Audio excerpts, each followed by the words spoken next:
Good evening, ladies and gentlemen. Sorry for the delay. We were hoping maybe some more council members would show up, and we don't have, I think Steve has only 2 presentations tonight, so he's the man in charge. So at this time, I'm going to turn it over to Mr. Shelley for his presentation. Mr. Shelley? Thank you, Mayor. The first presentation is recognition of the artists in the spotlight for the months of June and July. For the months of June and July, which is displayed at our beautiful Seminole Theater in historic downtown, it's Norman Walters. He had his opening act yesterday, last night I believe it was, had his reception, invited everybody out to see all of his artwork and see all the beautiful works that he has. And my understanding he's had a pretty successful opening night at that, which is fantastic to see that's the purpose of this Artist in the Spotlight program, is to bring light to our local artists, but also give them a venue in which to promote themselves and hopefully sell their works. And he was able to get some commitments for some sales. So that's a fantastic thing to see as this program has grown. And I think a lot of it has to do with the Seminole Theater, and the venue that we're in now is a very good fit. So I'd like to ask Norman to come on up and talk about his work, talk about what inspires you, make sure to let people know where they can see your work if you have a website, so that they can get to it and potentially sell some additional pieces of artwork. So I'll turn it over to you. Thank you. Mayor, councilmen, department heads, and dignitaries. Hello to everybody. I'm Norman Walters, and I have an exhibit going over at the Seminole Theaters, like Stephen Shelley said. And I'd like to thank the council and everybody. This program is actually really nice, and it did well for me. I sold quite a few pieces, and we had good food, and the people were all happy. You know, it was 6:30 till 8:30. And we had quite a good turnout. So I started my career when I was 6 years old. And back in 1953, there was a television program called Ding Dong School on TV. I lived in Mishawaka, Indiana, and we got 3 stations. And on those 3 stations were mainly wrestling, horror shows, and Ding Dong School. So what I did, I drew a white whale, Moby Dick, on a brown grocery bag from A&P, the A&P supermarket, and sent it in to Miss Francis on Ding Dong School, and she pinned up people's work every week. So when I'm sitting there watching, 6 years old, watching the watching the program, she opens up my envelope, pulls out the painting, and shows everybody and pins it up. And then I knew that's what I wanted to be, an artist. I paint in every style you can imagine. I draw also and do photorealism. This painting here is of my daughter, and this one over here is of the Bismarck palms. This is from the entranceway to one of my friend's house over on 212th Street in the Redlands. And my daughter took a selfie of her with my Panama hat on. I thought it was so cute. I had to actually change her lip a little bit so it was kind of smiling, because she had a real frown on her face, right? It's called Girl with an Attitude. So I think that Councilman Shelley had a really good idea, and I think Homestead was actually ready for this. Homestead was actually ready for this. The Seminole being built, and back in whenever it was, back in the 50s or 40s or whenever it was built, and having its heyday and then going into ill repair, was a sad thing for Homestead. And to have it come back again sort of renewed everybody's artistic and good feels about culture. So Councilman Shelley's idea to do this was innovative, if nothing else, And I'm gonna, when I leave, I'm gonna leave a few bios, and anyone who wants to pick one up can pick it up. I think I might leave it with Miss Sullivan over there. And it's a bio. It tells about me, and it also has my website, my email, and so you can look up and see the other, many paintings. I've got, the website has, I carve, sculpt, paint, draw, and so there's all different sections on the website, and you can look at them. I also do portraiture, and I do portraiture in every style you can think of, from pencil drawings to complete paintings, and in abstract,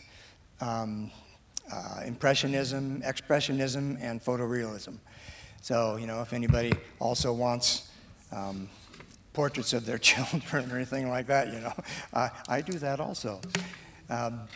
So anyways, I want to thank you all, and I actually sold that night, I sold 5 pieces of my new work and 4 pieces of my older work.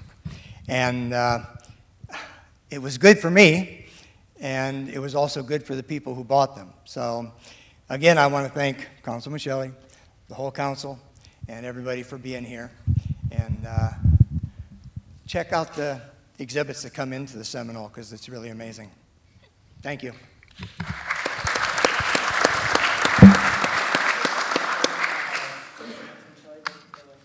Sure, yeah.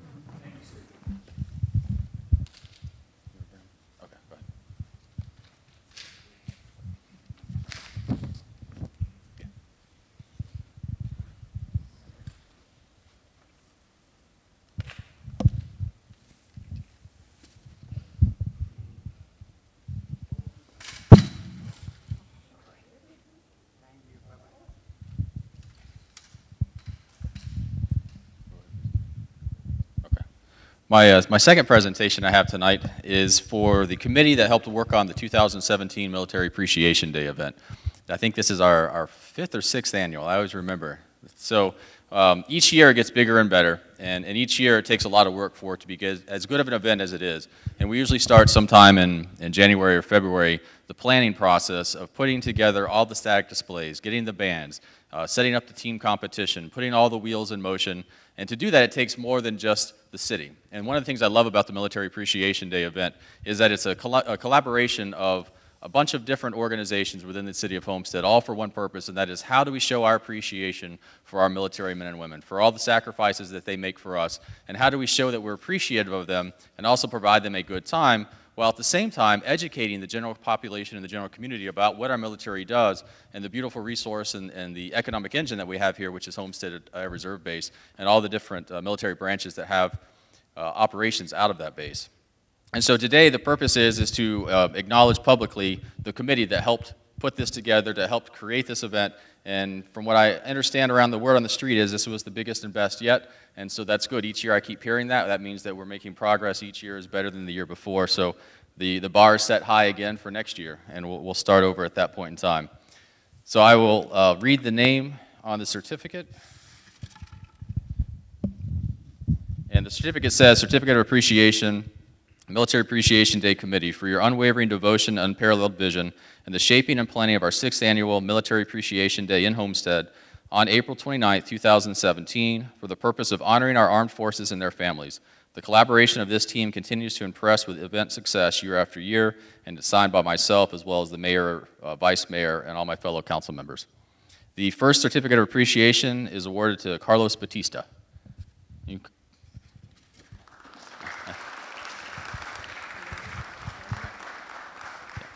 I'll give it to you, you hand it to them.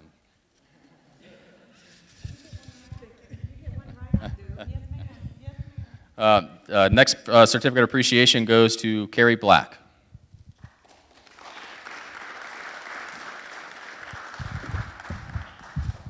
Our very own Alex Karandi.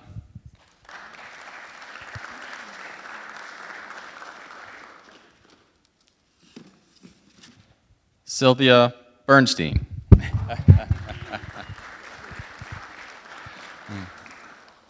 You do have to come up here, callers, for the picture, just so you know. Lieutenant Tracy N. Fiametta.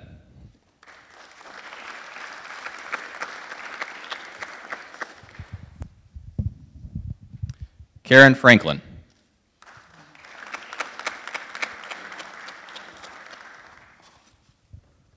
Zachary Good.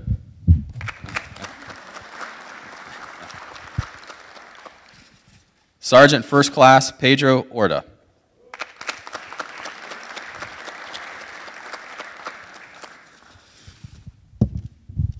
Christopher Huss.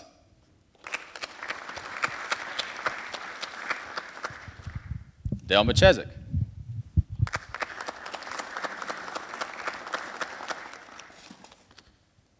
First Sergeant Wiley McCormack.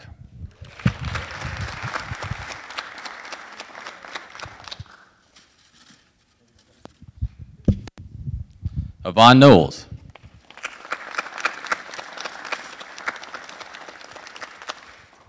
Mickey McGuire.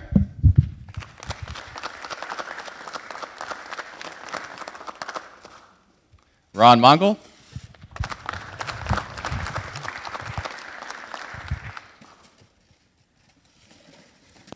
James Nall.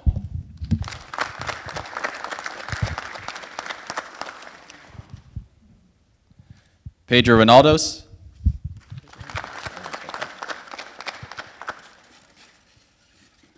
Brock Schiffer.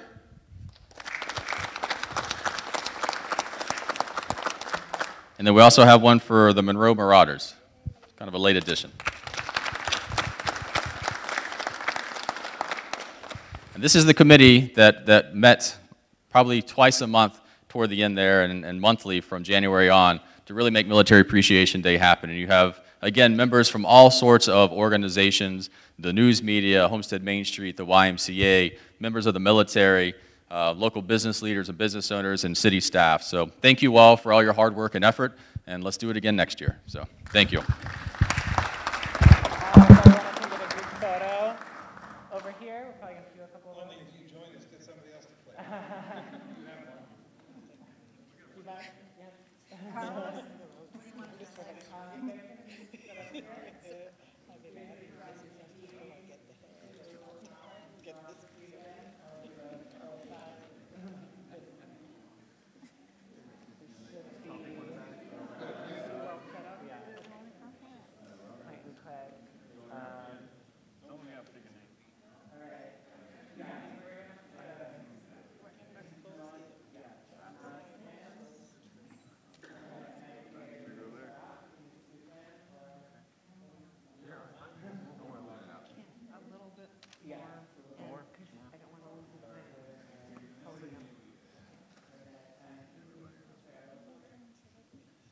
Zach, you're over here.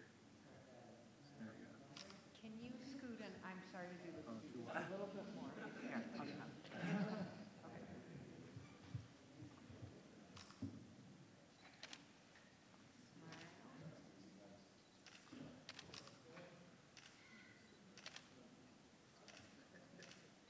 Great.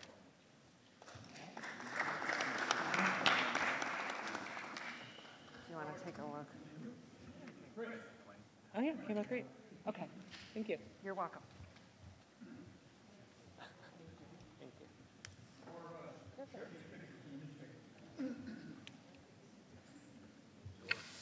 Mr. Shelley, we also got a recognition from Miami-Dade County. You know, in the office up there, Frank Balsabry gave us a recognition on behalf of Miami-Dade County and Mayor Jimenez, so. I don't know what you want to do with it.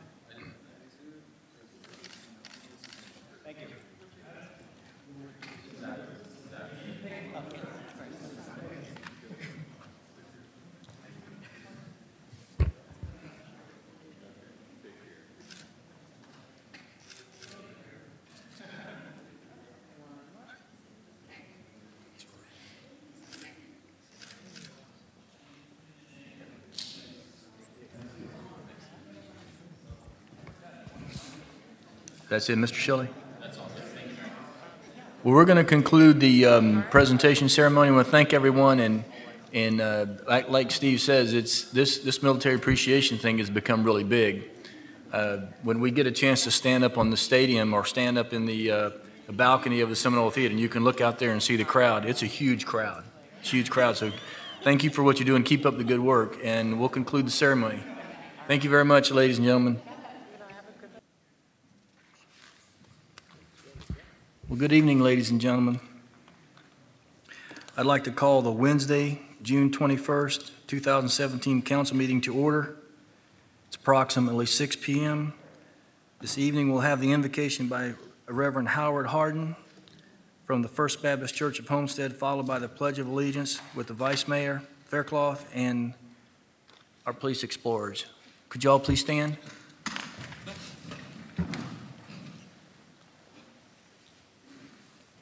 Let us pray. Our Father in heaven, we thank you for all that you have done for us. We acknowledge that it is your power that has defended us and your bounty that has provided for us, your grace that has sustained us. We thank you especially for our elected leaders, for our many public servants. We thank you for the many sacrifices they make, those that are seen by many as well as those that are seen by you. Father, we pray you'd forgive us for those many times when we are way too critical of them. And we ask for your grace, even more grace, for the task at hand tonight. We ask for your help as we govern ourselves, and for wisdom in every decision that is made. And most of all, we ask you to help us to follow that law of love that you have given to us and modeled for us in yourself. And I pray these things in Christ's name. Amen. Amen.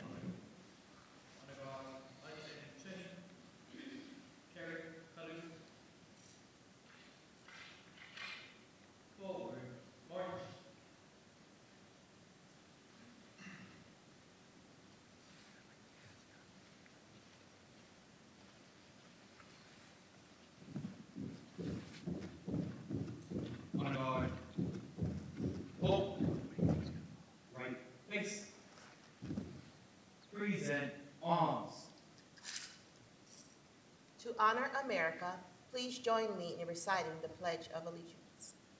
I pledge allegiance To the flag of the United States of America and to the republic for which it stands, one nation, under God, indivisible, with liberty and justice for all.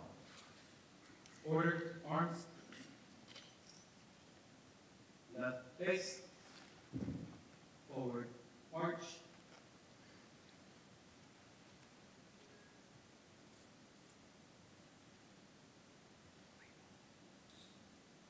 Please be seated. Thank you, Vice Mayor, for the pledge, and Chief, thank the police explorers for their participation. It's always nice to have them here. Thank you, sir. Next item is roll call, Madam Clerk. Councilman Maldonado. Here. Councilman Williams. Councilman Roth. Here. Councilman Shelley. Here. Vice Mayor Faircloth. here. Mayor Porter. Here. Next item is additions, deletions, deferrals. There is a request to remove tab 20 from the agenda. Is there a motion to remove tab 20? Is there a second? Second.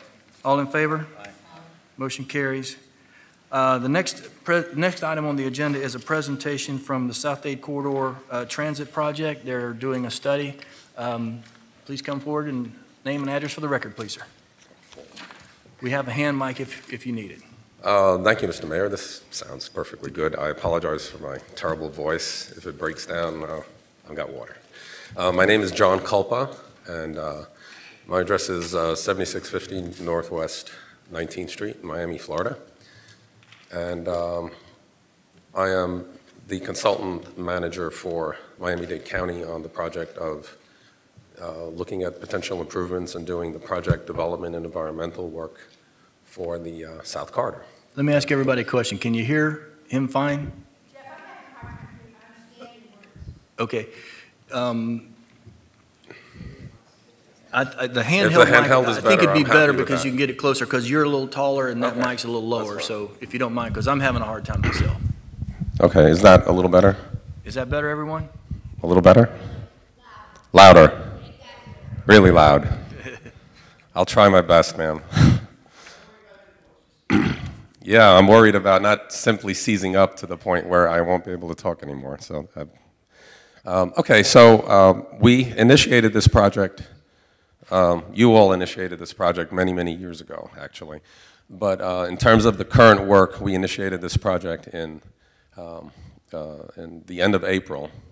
And what I really want to give today is a recap of where we are so far. And we're going to each of the member cities along the corridor to do this. So we had our kickoff meeting essentially on May 31st. This is basically a recap, and I'll go through the presentation of what happened at that meeting. It was a great turnout. We had well over 100 people, 120 plus people at the meeting.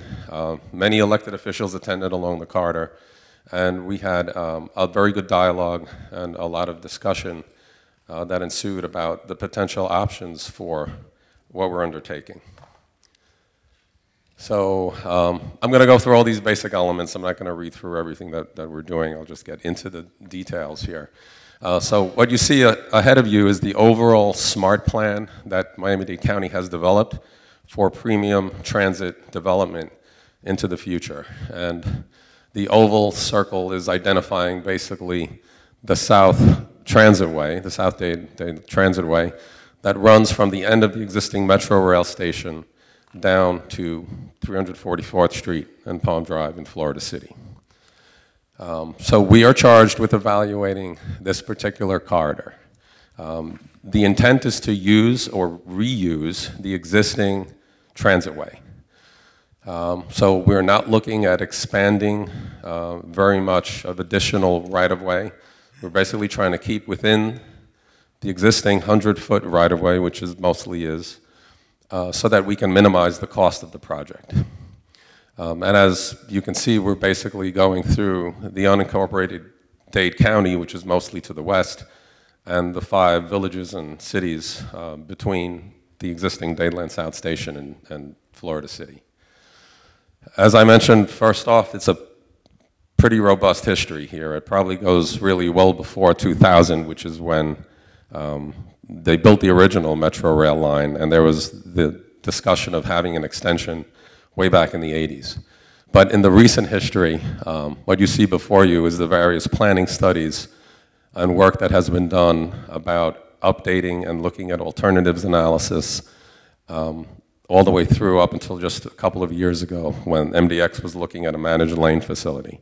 All of these studies is what we're relying on today. And so we're not going back to the beginning. We're trying to use the best of what was done and move forward with that.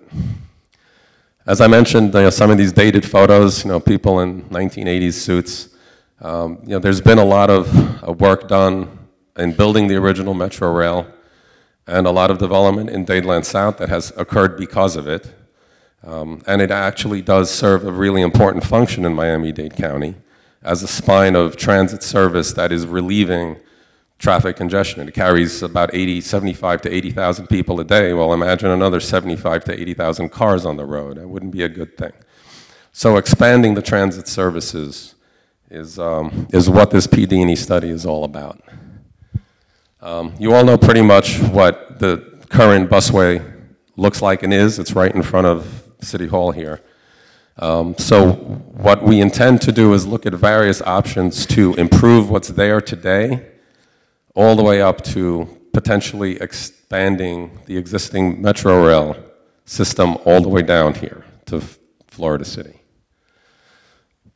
We're undertaking this project development and environmental analysis in conformance with the way Florida Department of Transportation does them.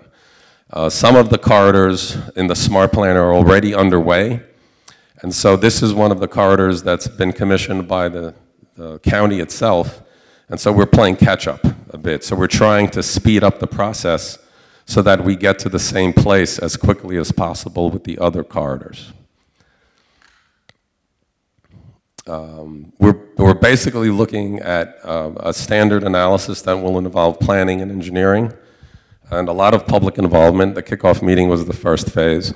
We also met with city staff early on before all that in May to give a briefing about what we were about to undertake So we really want no surprises. We're trying to meet with all of the constituents and stakeholders early and often to make sure that everyone understands what we're endeavoring to do here.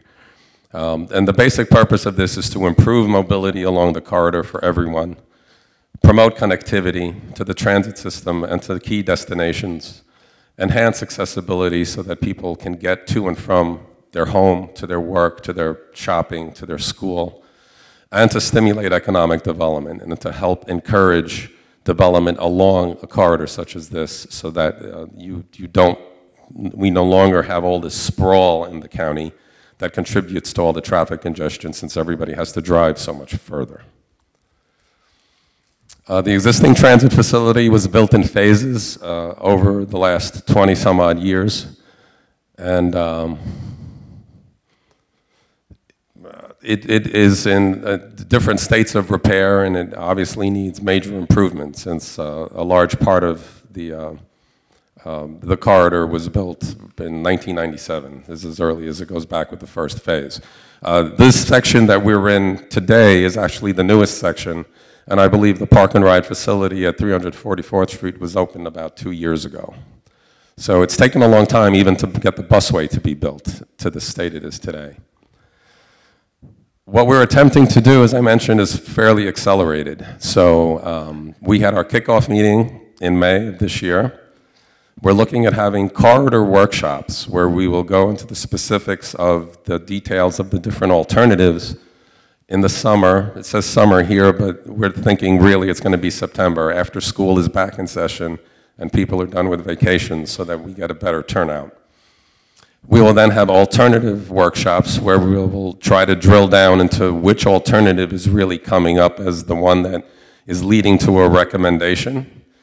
And then we're hoping to have a recommended alternative and the Miami-Dade Transportation Planning Organization selecting a locally preferred alternative in the spring of 2018.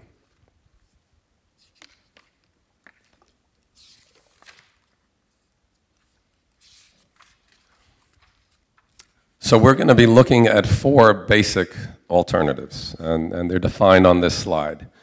We will look at taking the existing Metro Rail train today that's elevated and ends at Dadeland South Station, bringing it down to grade and running along where the busway, more or less where the busway is. We would have to reconfigure it. We will look to try to preserve a roadway as well, so we would have rail tracks, 2 tracks, as well as a smaller busway and emergency access roadway so that emergency vehicles would still have access. And we would, of course, also preserve the existing bike and pedestrian path. We'll also look at an at-grade bus rapid transit solution that will take the existing transitway and upgrade all of the facilities to a state-of-the-art bus rapid transit system that will include things like off-board fare collection, so the bus driver no longer has to watch people pay as they board the bus. Level boarding, so that you don't have to deploy ramps and people who are in wheelchairs can get on and off easily. Information at each station that the next bus is 2 minutes away, 3 minutes away. Running the buses every 5 to 10 minutes in the peak hour, and at most 15 minutes in the off-peak. And running the service from 6 o'clock in the morning to 10 or 11 at night. Those kinds of improvements for the bus rapid transit system. We're also going to look at an at-grade light rail transit facility. This would be also a train. It would also run at grade, but it would not directly connect into the Metro rail system. It would have to have a transfer probably at the lower level where the current bus plaza is, and people would have to get off the light rail train and get onto the Metro rail trains, as they do today from the buses. And then we're looking at a connected and autonomous vehicle option. That alternative is going to look at how we can accommodate the future, and the future is coming. General Motors last week announced that they have built 130 autonomous vehicles, and they're ready to deploy them and go into mass production. And so the county wants to anticipate the future and doesn't want to preclude this kind of development over the future, so we are including that as one of the alternatives. And all of these alternatives we'll consider. We're not saying we definitely will do them, but we will look at providing flyovers at certain key intersections. And most of those are, frankly, in the northern part. And I'm thinking like the Falls Mall, 136th Street, 152nd, places like that. So these are the technologies, just to give you a sense of what it is. The Metro Rail extension is the Metro Rail trains, and they would be outfitted with an overhead pantograph that would allow for electric power to be run from an overhead system, in addition to the existing third rail, which is the way they operate today. And this retrofit is timely because they are now in the process of building a whole new fleet of 136 cars. So doing this retrofit is the right time to do it since they're building a new fleet. The bus rapid transit, as I mentioned, would basically use buses similar to what are running out today, but they would be specially branded for the system. The stations would all be rebuilt and would all be state-of-the-art with the latest technology and amenities that are components of a bus rapid transit system. Light rail transit is basically also a rail technology, but it is not as large and it does not carry as many people as Metro Rail. So it's kind of in between the bus rapid transit, which carries, let's say, each bus can carry about 100 people at a time, whereas the Metro Rail trains today, at the 4 cars, they're trains of 4 cars together carry between 500 and 600 people at a time. And so a light rail vehicle carries around 200 people at a time, 250. Somewhere in that range. And then the connected and autonomous vehicles. And now here we'll be looking at both creating a facility that would be for both transit vehicles and autonomous vehicles running along the guideway. And another component is to be able to get people from a transit station to their final destination. For example, if you were at home, you would type in your app. A vehicle with no driver would come to your house, pick you up, and take you to the train station, or take you onto the guideway to your destination. That's what we're envisioning is how that alternative would be defined. Some examples of the at-grade running heavy rail vehicles. There's 2 in the United States. One is in Chicago, and that one is actually third rail powered only. We couldn't really do it this way nowadays. This is an old system for safety reasons. Having the exposed third rail at ground level is attractive to people who kind of want to get fried. If you want to go and step on the rail, you're welcome to it. But to not encourage that, although this exists in several places around the country, that's why we would do more like the lower picture where the Boston MBTA Blue Line, that has a third rail, and you can see it also has the pantograph to allow for the overhead contact power. A couple of examples of existing bus rapid transit systems that are kind of fairly good state-of-the-art, although also they've been in place for about 10 years. The Los Angeles County Metro Orange Line that actually runs on an abandoned 100-foot wide railroad right-of-way, which is exactly what the busway is today. And also has stations that connect to the end of a line of the subway system there at North Hollywood. So there's a lot of similarity in how the Orange Line operates as a BRT extension of a heavy rail, Metro Rail type operation. The Cleveland Health Line has won a lot of awards just in its basic urban design and functionality within the downtown Cleveland area and throughout the region to be able to serve as a spine of transit service.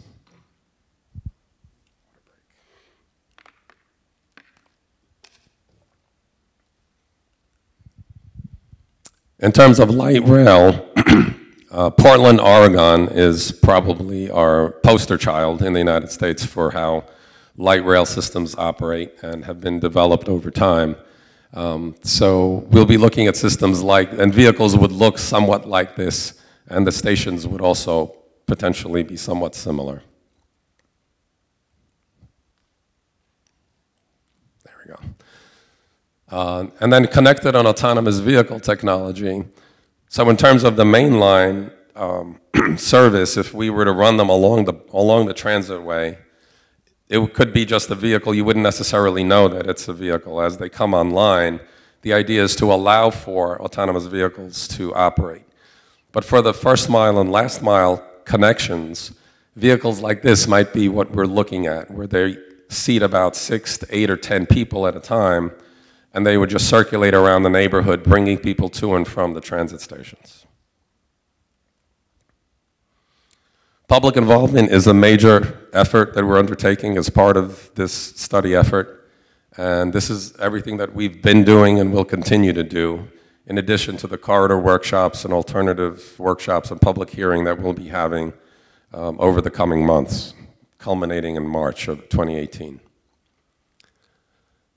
And again, the goal is to try to select this locally preferred alternative at about the same time all of the other 5 corridors are selecting their locally preferred alternative. So we're going to go through this process of putting everything through the grinder and working through all of the technical issues, questions about engineering, land use planning, and public involvement, and getting a lot of public input along the way so that we can come to what the community, and it's a very diverse community, it's a 20-mile long corridor here, so we are we really realize the differences of people's needs and wants in Homestead versus Palmetto Bay versus Cutler Bay. Everybody has their own perspective, and my goal is to come up with a consensus that everyone can agree upon. With that, I'll leave it for questions and answers.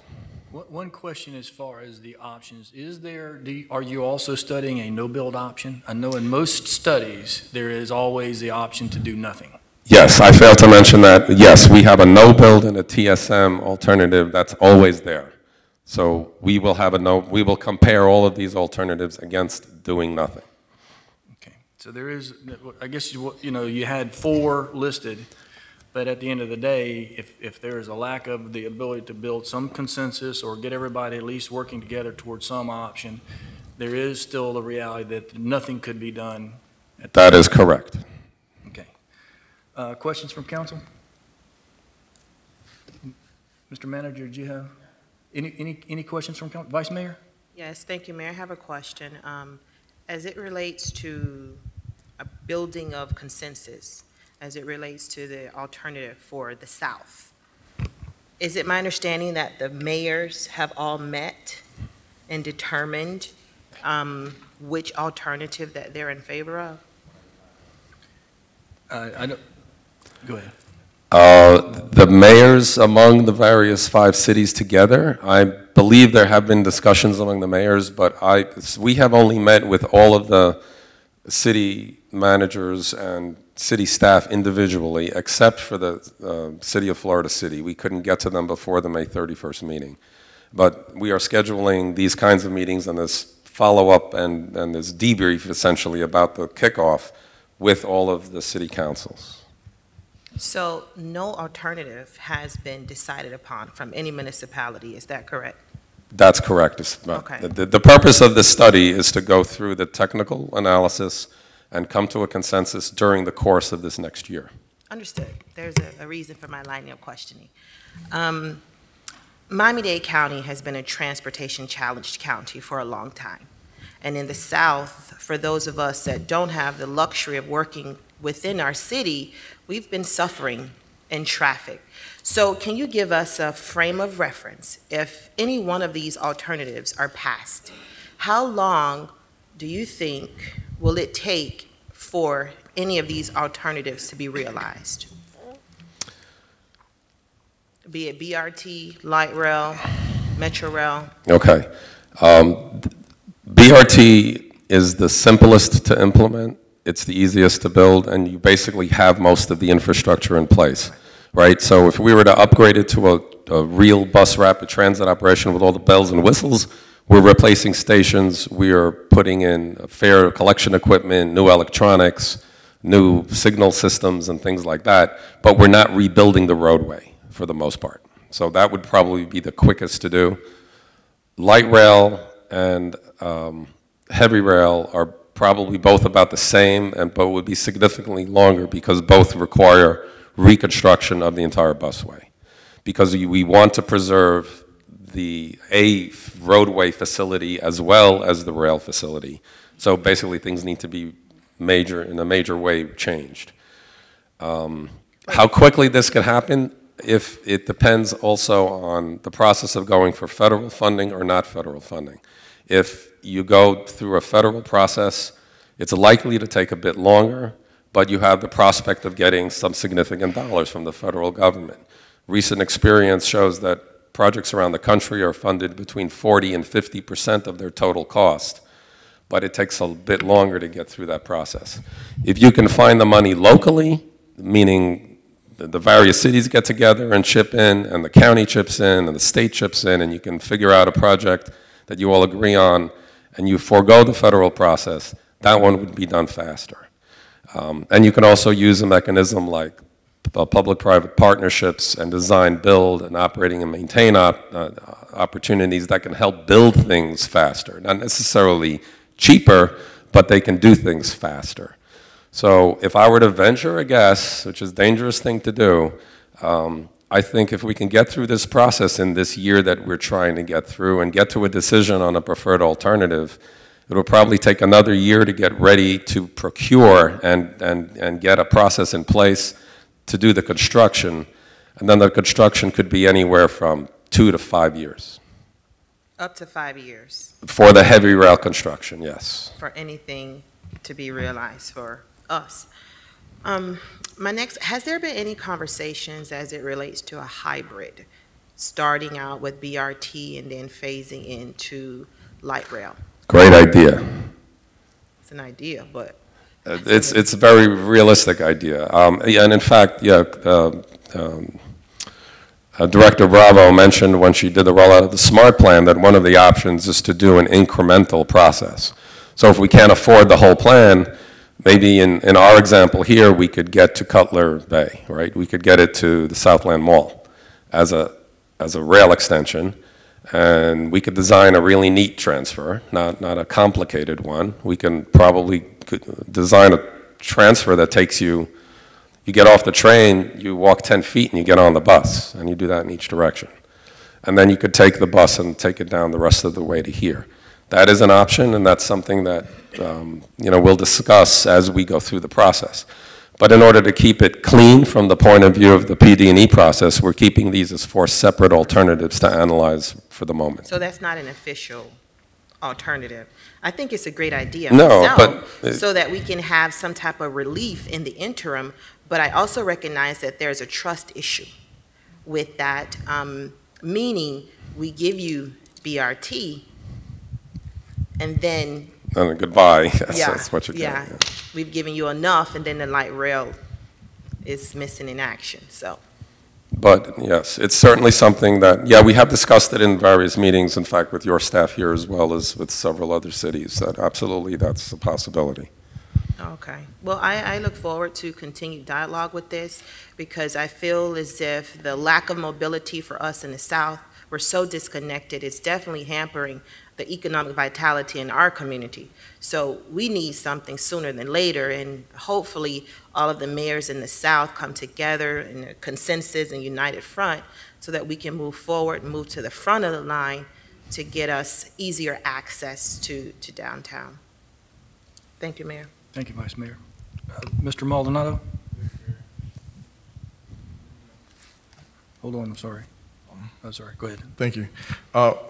Question, what is our current time in the transit system from, let's say, Florida City or Homestead to the Dayland Station? Do you have that time frame analysis? It took me 1 hour and 15 minutes to do it today. I took the train at I took the train down to Dayland South. I got on the bus at 3:08, and I arrived at this station at 4:23. An hour and 15 minutes? 4:13, I'm sorry. Do you have the analysis, the second question would be, what are the analysis or the numbers that you have and the different options that you guys have studied, being the BRT, being an autonomous vehicle, be it light rail or those, within all of those systems, do you have time references that we could, that you have to offer? Time references, Yeah, like if it speed, took you mean? Yeah, speed. If it took you an how hour, fast 15 they minutes, go. what's the difference between Yeah. the BRT and light rail? And Okay. Well, a bus, usually depends upon how much you have to deal with other mixed traffic. And in this case, you really have to deal only with all the cross streets, right? So, yeah, the schedule is about what happened with me today, about an hour and 15, 20 minutes, maybe end of the line, from Dadeland South to 344th Street. But the existing Metro rail system, for example, reaches the top speed. I've clocked it at about 62 miles an hour in between stations. We could not operate at that speed, though, if you bring it down at grade for safety reasons. Mm-hmm. But we should be able to operate it at a 30 to 40 mile an hour average speed between stations. And we also are looking at clearly somewhat less than, there's 29 stations today, and we'll be looking at selecting about 14 or 15 stations, so they'll be more about a mile and a quarter apart, mm-hmm.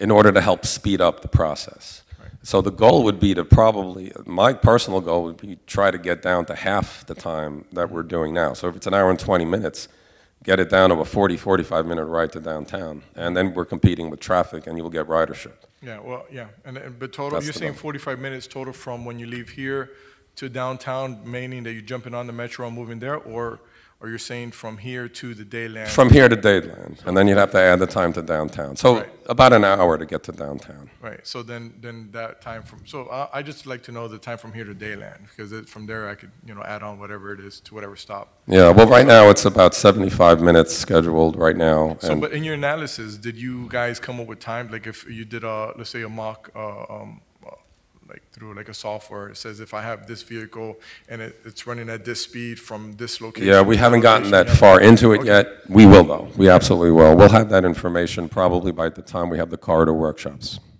Thank you. Yes, sir. Thank you, Mr. Maldonado. Mr. Manager, do you have anything? Let me ask a couple of things.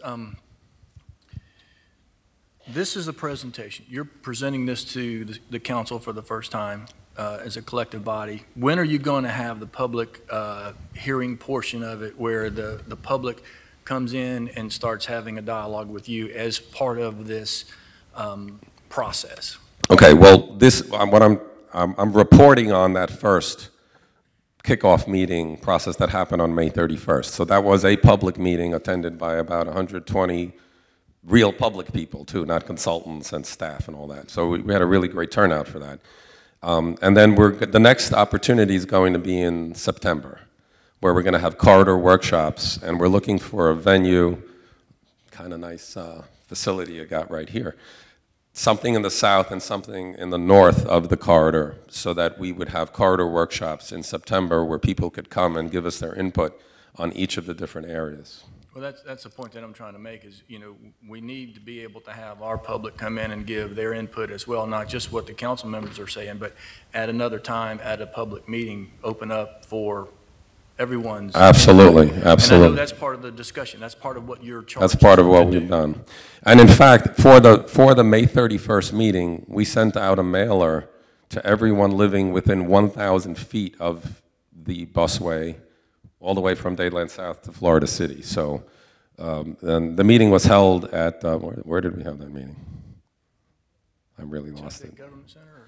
Yeah, but so people were informed, and we did, I know Julio came to the meeting from your staff here, and I'm sure there were some people from the public. We could probably find out how many people from Homestead, Florida City area attended. I don't know, they were supposed to sign in and give us an address. Well, just for the record, for the discussion purposes, I served on an advisory board. Mr. Cordino, I think you were on the same advisory board. It was in 2006 or 2004 to bring into the discussion the no-build concept, because we served on this board for probably a year, open discussion, a lot of public comment, a lot of intake. We as a body collectively said we would take the Metro Rail, and we gave all of our reasons why, and the no-build option was awarded. So, we have to kind of, I think as the Vice Mayor said, we've got to kind of put all of our issues on the table through this process that you're in charge of, and let's work to some sort of a better overall solution for all of us to get transit here. But realizing that at the end of the day, if there's not some ability for us to work together to get to a common solution, there is a chance that nothing happens. And correct me if I'm wrong. No, you're quite right. Okay, so as a community, we can't dig our heels in and say, we're only going to take something. We have to communicate and work through this process. Part of what I think the mayor's discussions were was, let's go through the process and look at all of the issues that are in front of us so that our communities can get involved, so that everybody can have a say. But not to take or make a position that we're going to only accept, like we did years ago. We were only going to accept elevated Metro Rail all the way here. We got nothing. And that's always a concern. So please work hard to get input from the communities, elected officials, stakeholders, all up and down the corridor. Everybody's got different viewpoints about what's the best. But at the end of the day, we can't all be at odds and not have anything happen, because I'm really concerned that that may be a real concern. Vice Mayor? Yes, thank you, Mayor. I'm not sure who can answer this question, but there's an interlocal agreement between the Metropolitan Planning Organization and the different municipalities in which we chipped in funds to help fund the study. Where are we with that? Julio, can you answer that through the mayor? The study that we paid for is actually the study that they're That's it, right presenting here. That's the study. Okay. And from what I understand, the south corridor was in the front of the line to get light rail, or I know the south, what I was told was a priority. Is that still the case? All 6 corridors are priority 1 in the Transportation Planning Organization's long-range transportation plan. They were all moved forward. So they haven't been ranked or anything? Nothing has been ranked yet. That's the intent of getting each corridor to identify that locally preferred alternative, and then the county's going to rank them. I'm going to have nothing to do with that. Interesting. Thank you. It's a difficult task that we're in, and that's why it's taken us this long to necessarily to be exactly where we are. And so I just think you have a really heavy lift to get as much community input as you can, so that we can get as much consensus built, so that we don't end up with a no build. So anything else, Vice Mayor? No, that's it. Mr. Manager?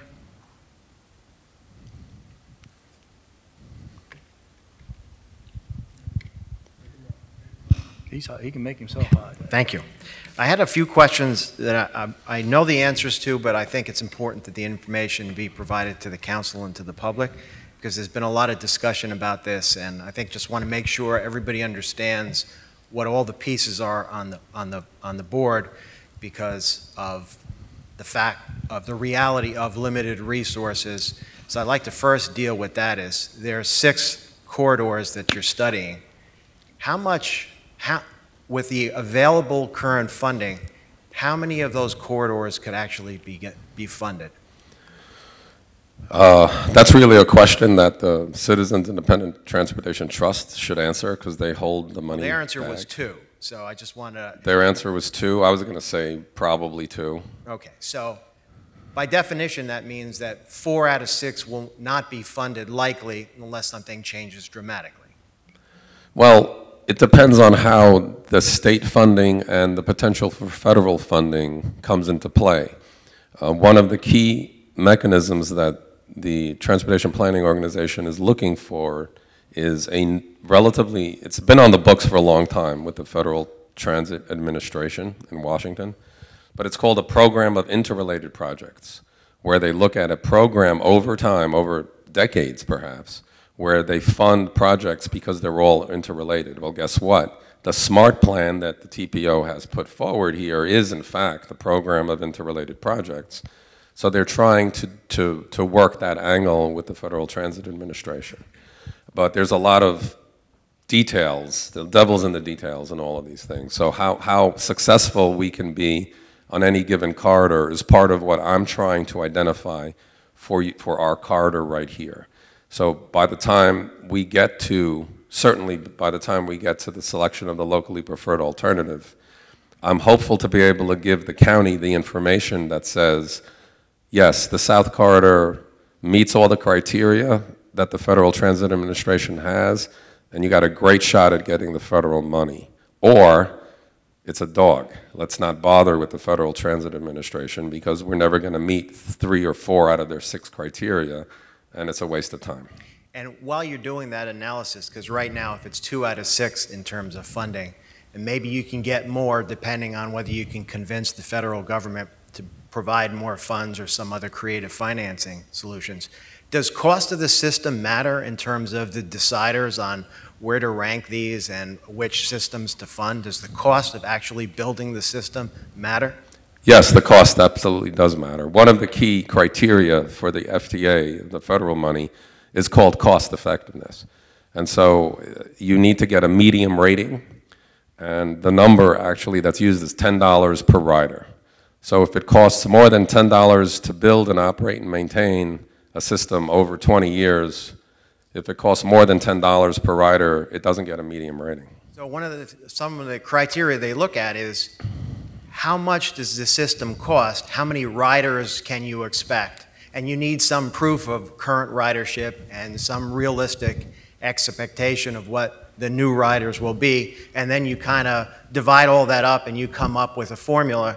And if your system is too expensive and you don't have enough riders, you could end up going down the bottom of the list, correct? You could lead to that, yes. So when a city like Homestead tries to decide, geez, which system should they decide on and support, one important item for them to consider, would it not be the actual cost of the option? Yes. Okay. And of the 3, you mentioned bus rapid transit, light rail, and heavy rail for the South Dade corridor. Could you go through some cost estimates for each one, starting with bus rapid transit? We're developing the cost estimates as part of our initial phase, and we'll have those for you for the corridor workshops. Do you have any data that has already been done by studies that kind of already have outlined what some of these costs are? They basically are more expensive as you go. So we actually had it wasn't in the presentation, but in the public meeting, we had a board, which we could provide you as well, that basically laid out the bus rapid transit is something that could be done for $2 to $5 million per mile. Light rail transit, you've got it right here, look at that, it's happy. We can make copies for you. So yeah, so the cost was essentially $4 to $20 million per mile for BRT. It was $75 to $100 million per mile for light rail. It was $100 to $250 million a mile for heavy rail.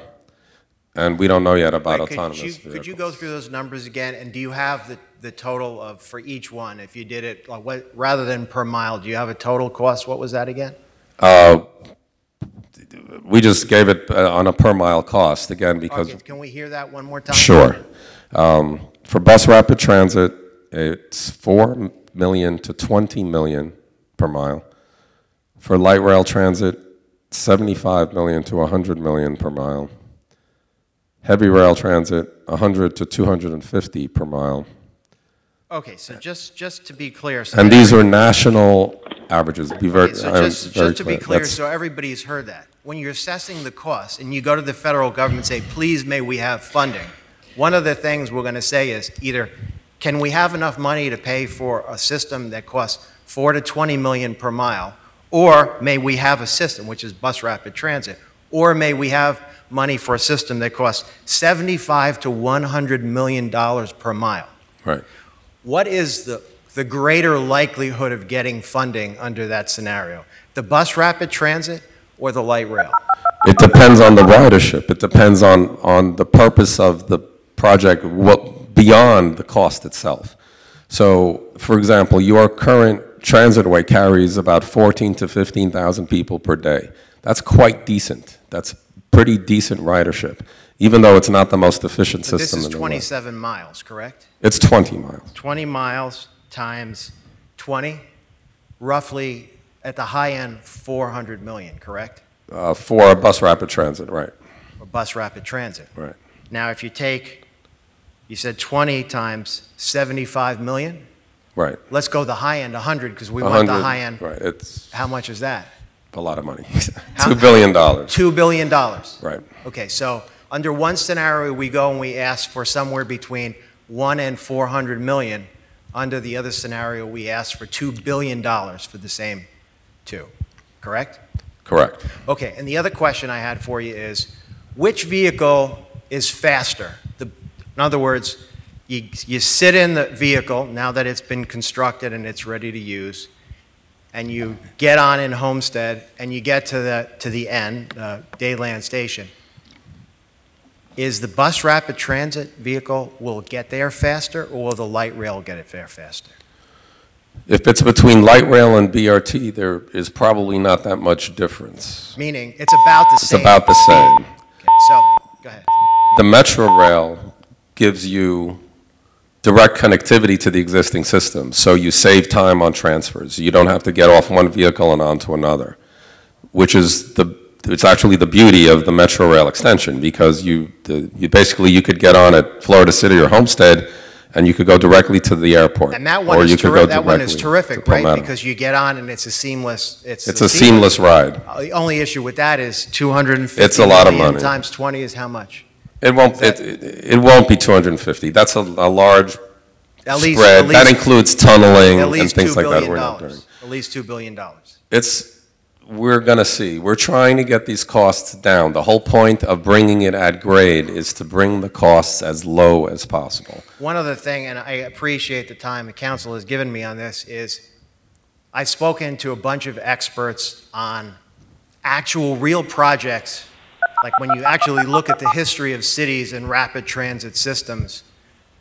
How long did it actually take for a bus rapid transit system to get online versus a light rail system? Because the Portland example, I've ridden that. It's a beautiful system. Everybody, I think, would love that. But when you compare real cities and actual times it's taken for bus rapid transit versus light rail, realistically, how long does it take for bus rapid transit, and how long has it taken for light rail? Speaking from personal experience, I worked on the Orange Line in Los Angeles. I started planning it in 1998. It opened for revenue service in 2005. So 7 years. And what about light rail? I started working on the east extension of the Gold Line in about the same time frame, so 1998. And that opened, I believe, about 5 years later. I think it's been open since about 2012. What was the difference in time? What was the driver behind that? There was a tunnel involved. There was a lot of community input. There was a lot more environmental issues because the east side was going through essentially virgin territory, through streets. So that difference in time was more because of some specific issues some involving specific the line. issues, right. But in terms of cities, in comparisons, isn't it true that bus rapid transit is half the time? It's easier to implement because it's basically you're running buses on rail, and so it's shorter. Isn't it true that it's about half the time? Honestly, I wouldn't know if it's half, but it is definitely shorter. It's quicker to build bus rapid transit. It's quicker to build. Right. Now, the experts I've spoken to, including you, which, by the way, you're one of the most nationally recognized experts in this area, and we appreciate having the opportunity to have your input. Your knowledge is incredible, but the experts I've spoken to have said bus rapid transit could be in as quick as 3 to 5 years, whereas light rail could be somewhere between 7 and 9 years. Does that sound about right to you? That sounds about right. The mitigating factor you have here is right out your front door. You have the right-of-way, and so that can actually save a lot of time. Most of the other light rail systems have partial right-of-way secured, but they're going through neighborhoods, they're going through tunnel sections, they're doing things that create delay on the project in order to basically create as good a project and to build their own consensus along these corridors. And for reference point, the closest city that I can think of is Fort Lauderdale with the WAVE project, which is something that we started back in 2006, and it's not even built yet, and they've gotten the funding. And so that becomes, a rail becomes a lot longer of a process because of a bunch of things.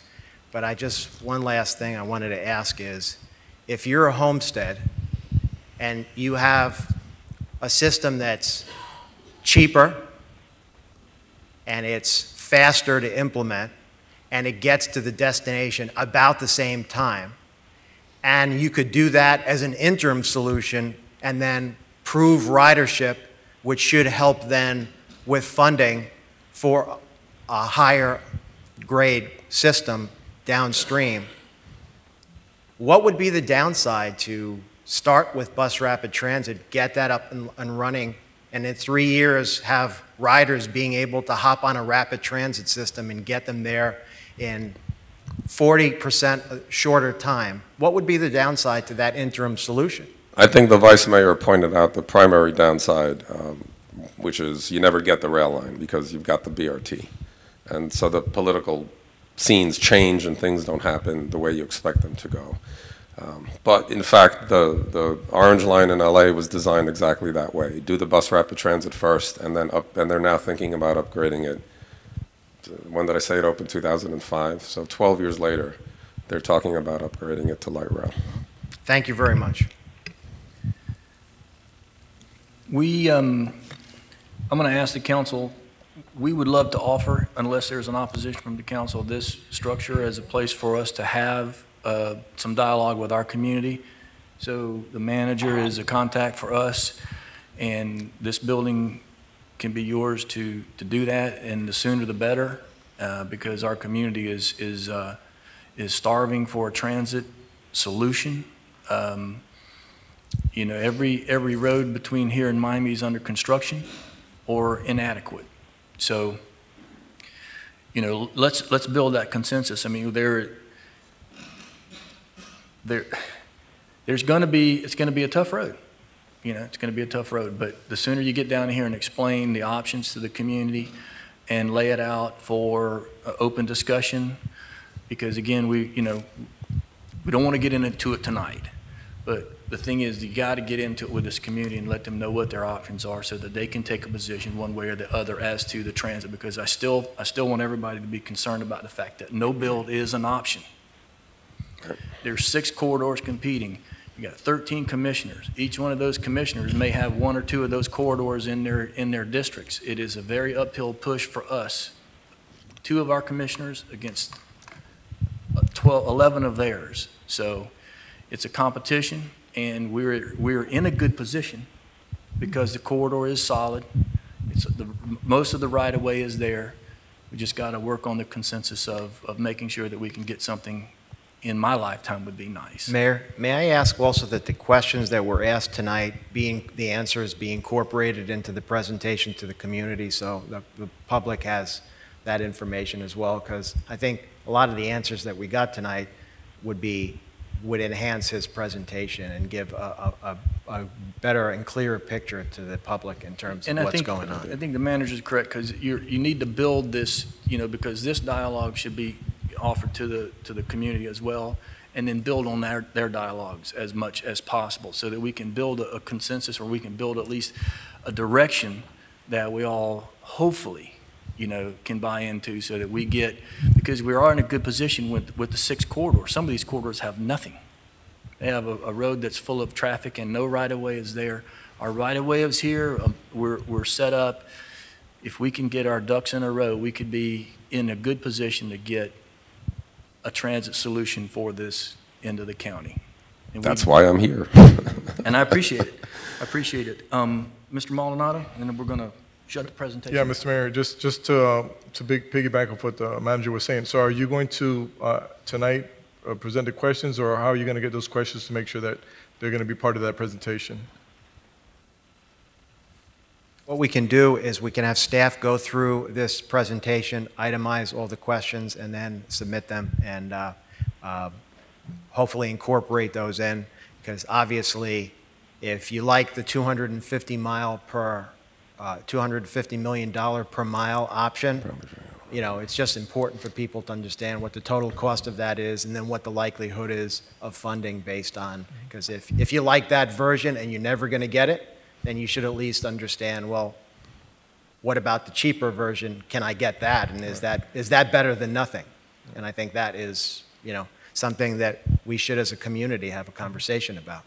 And a question to the presenter, would you be the contact person and would those questions would be sent to your office or? Yeah, the best contact person is actually Sharice Chester. She's here with us, and yeah, the city manager has our contact information. And yeah, getting it to the two of us will absolutely incorporate them into. And they've been extremely helpful, and also for those of you who would like to see rapid transit systems or models of those, whether it be BRT or light rail, we're happy to coordinate that with you all and look at some systems as well.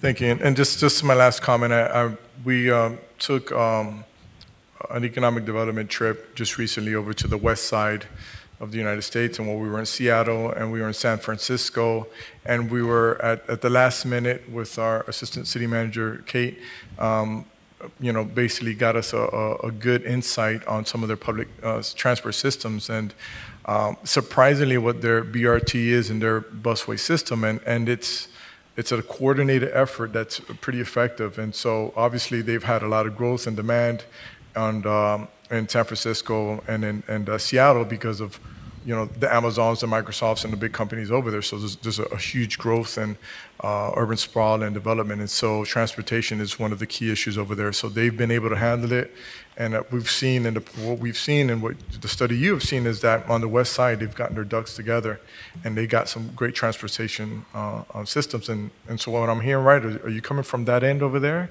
Over here now? Were you from working on the?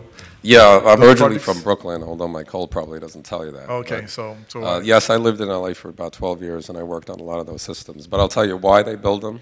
The sales tax is 9.5% in Los Angeles right now. So compare that to our sales tax here. There you go. So it's good to know that you're on board and have that experience. So thank you for your presentation. You're very welcome. Thank you, sir. Anything else from council? Vice Mayor? That next meeting was in September, did you say? Yes, we're targeting the last week in September, right? The last week in September. Last week in September. Where? Your place right here, for sure, if you're offering it. Yeah, very gracious of you. Because that gets us through the summertime, lets everybody go on vacation, come back, and re-engage right before the school year, so we'll get a healthy dialogue. Yes, a healthy dialogue, and I'll have a lot more information about the details of the different alternatives and what their preliminary costs are, what their operating characteristics are. We'll have a lot of good information by then. All right, sir. Thank you very much. Can I make one, you go right Mr. ahead, Mayor, sir. one plug for the Miami Smart Plan? This is all part of the Transportation Planning Organization's overall program. So the website is www.miamismartplan.com. all one word, .com. And all of the information is being posted onto that site, including the South Corridor and all of the other corridors as we move forward. Thank you, sir. Thank you very much. Representative McGee, I know you're out there in the audience. We've spent probably way more than we wanted to on this presentation, but I'd like to recognize you and thank you for your service. And I know you have, maybe you want to take just a second to just please. Pleasure seeing you again. Everything's good? Absolutely. I just want to say, again, thank you very much. It's clearly a pleasure for me to represent you in Tallahassee and do everything I can do for you as it relates to bringing forth the resources that Homestead needs. But I learned a valuable thing in the courtroom, and that is there's always two sides to the story, but at the same time, there's always an understanding that we expect that the information that's going to be provided to the public will be accurate and very straightforward without any wiggle room. And the one thing I just wanted to say, and thank you again, Mr. Mayor, for this opportunity, I'll be very brief and very quick, is that there was some misinformation, probably inadvertently given or otherwise, that I feel that the record should be cleared up. One of the things I did hear is that there was no agreements by the other cities within the South as it relates to the mode of transit. I can tell you right now, I sat in a meeting with Pinecrest when Pinecrest passed a resolution that actually said that they will either support light rail and or BRT. Also, we have Palmetto Bay has already passed a resolution that actually supports light rail. As a matter of fact, Cutler Bay, their council actually passed a resolution supporting light rail. As a matter of fact, Florida City did the exact same thing, passed a resolution supporting light rail or metro rail. As a matter of fact, on May 11, 2015, this actual council did the exact same thing. You made a resolution supporting metro rail extension to Homestead. And so I just wanted to make sure that the record is clear as it relates to that. Also, I heard another issue that was pushed forth to the public that I want to make sure that the public understands, is that some of the numbers that were actually thrown out there, I don't believe can be substantiated. One of the things that we've realized, and I think the gentleman did a great job when he actually illustrated out there that there's an actual pathway right there that's already there. That actual transit is already owned by us. We own that. We have the right of way. So the calculations and the time frames that were actually placed forth did not actually take into account that there's no issue as to whether or not Homestead, Florida City, Palmetto Bay, Cutler Bay, and Pinecrest already have the actual right-of-way. So we have that. Another thing that was pretty interesting is that, and I heard this from the city manager, that when he asked a few questions, and I thank you for the question, Mr. City Manager, it was actually great questions, because I learned quite a few things myself, is that some of the questions that were asked were pretty much straightforward, but others were pretty much concerning. And one of the questions that I saw that was being pushed is the actual cost. If everyone understands that the SMART plan has already had a cost estimate approach that was actually completed, and the cities and the council, the MPO, the TPO, and a few other departments have already made their cost analysis. What they actually determined at this particular juncture is that there is a cost benefit of having Metro Rail and/or light rail to come here.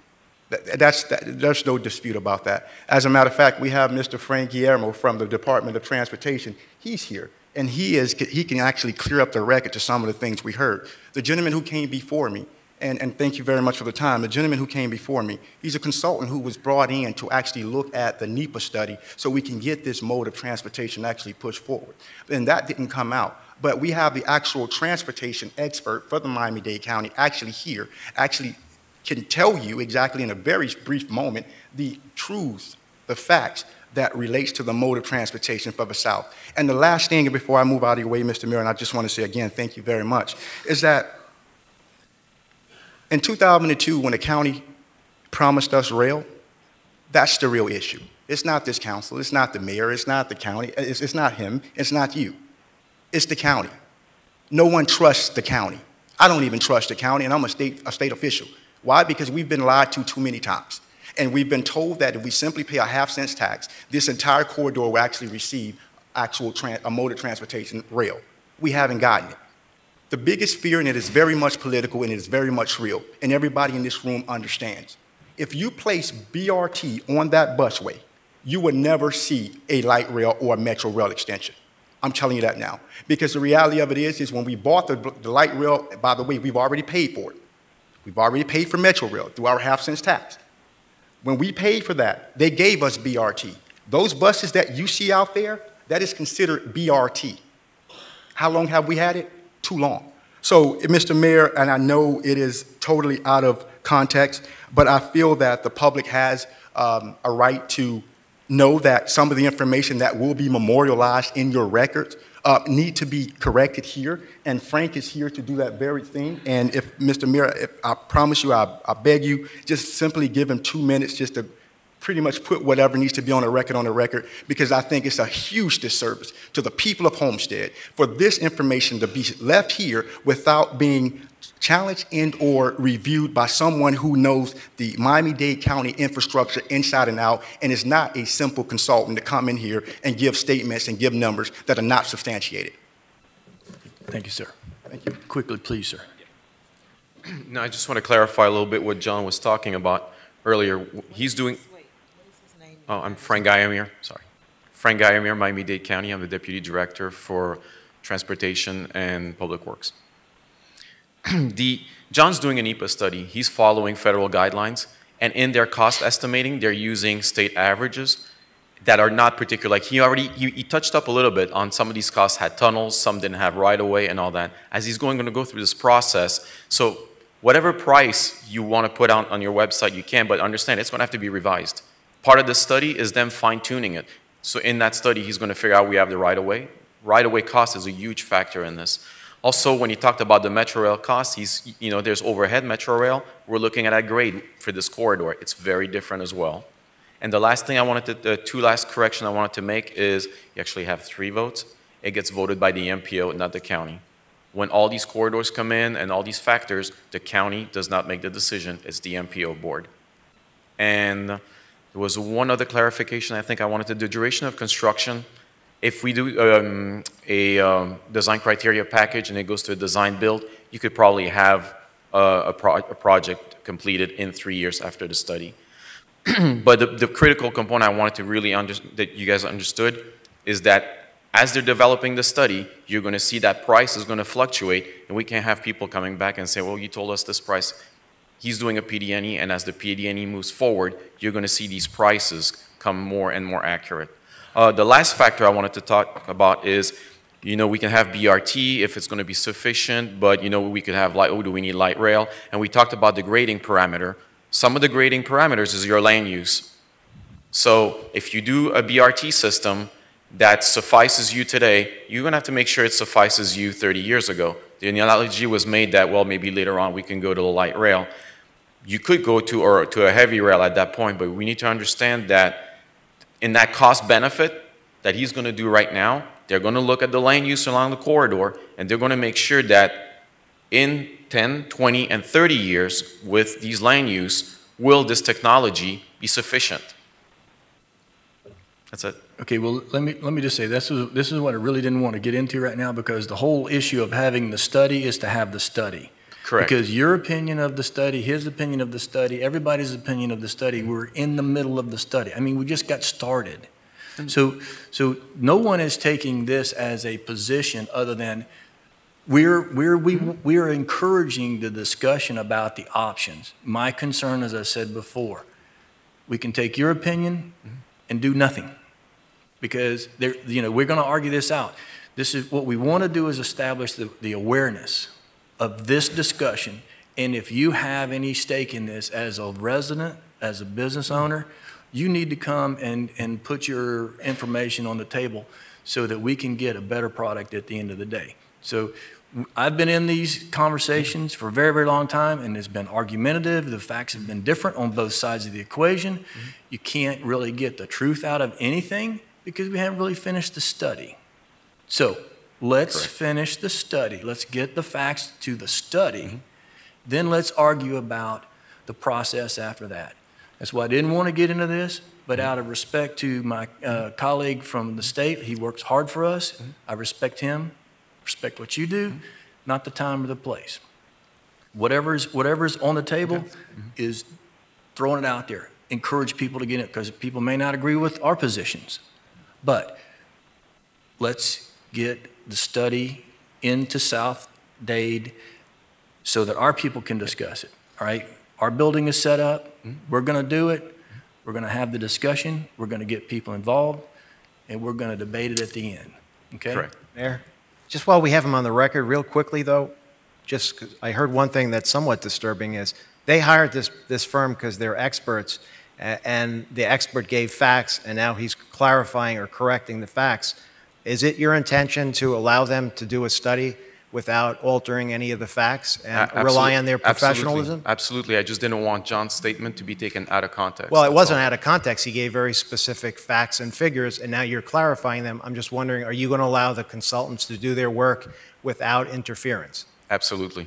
Thank you. And to that point, this is what I'm saying about when you take a study and you predispose what you want the study to give you, you don't get it. You don't get a study. I agree. No. I'm just saying. This has happened before. Let's let the process take its place, because the representative said, resolutions have been passed that have differencing of opinions. We're trying to dig the facts out, dig the numbers out. How dense do we want these corridors to be in order to justify the existence of whatever system comes in? Do we want everything? It's just a process. So I appreciate your comments, Representative. I appreciate your comments and the presentation. Great. Okay. We're teed up for September. Come back, participate. You can have the room as long as you want to. We've got another 2.5, 3 hours of meeting to go through. Okay? Yep. Thank you, sir. Thank you. Appreciate it. Catch my breath here. The next item is a consent agenda. Is there a motion? Is there a second? All in favor? Aye. Before we move forward, Mr. Burgess, are you on the phone? Yes, sir, I am. Okay. For the record, Madam Clerk, we're going to public hearings. Mr. Attorney?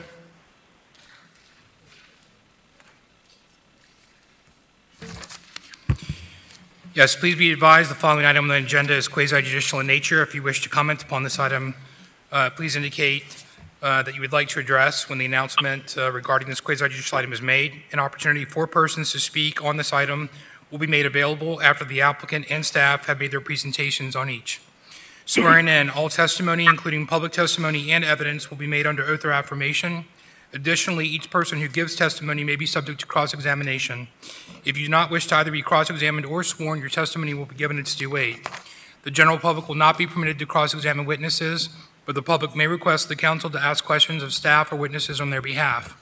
The full agenda packet on each item is hereby entered into the record. Persons representing organizations must present evidence of their authority to speak for the organization. Further details of the quasi-judicial procedures may be obtained from the clerk.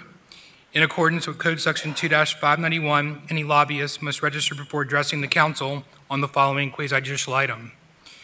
At this time, council members must disclose any ex parte communications they've had concerning the following agenda item. I had a phone call on tab 15. Mr. Mayor? Mr. Burgess? Yes, tab 15, I've spoken with the representative of the applicant. Thank you, sir. Mr. Shelley? Same thing, I had a meeting after the last public hearing for the applicant. Mr. Roth?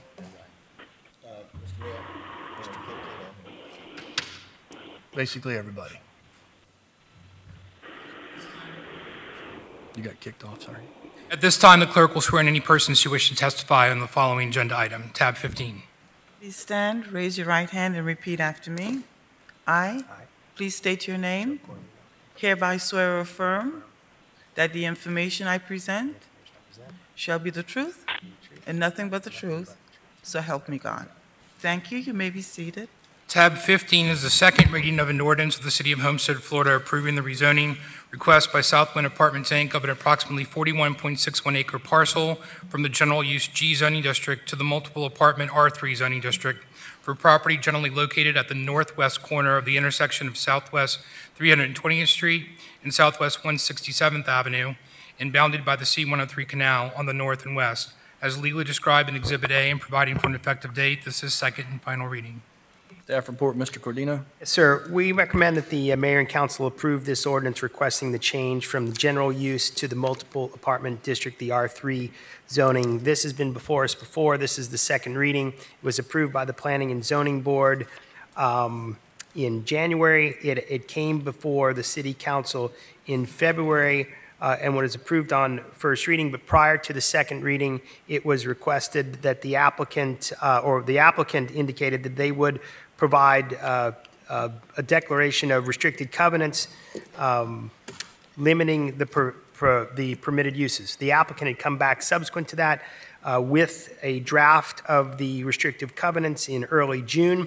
And what these covenants tell us, and we have given you there was confusion on the actual covenants and the CAR, and we've passed out the clarification in the covenants. The CAR is correct in the sense that what the applicant has suggested is that they would restrict the permitted uses to only the residential dwelling uses permitted in the R3 zoning, which permits multiple family residential, apartment, community residential, homes, assisted living facilities, home occupations, and other uses in R1 and R2 zoning districts.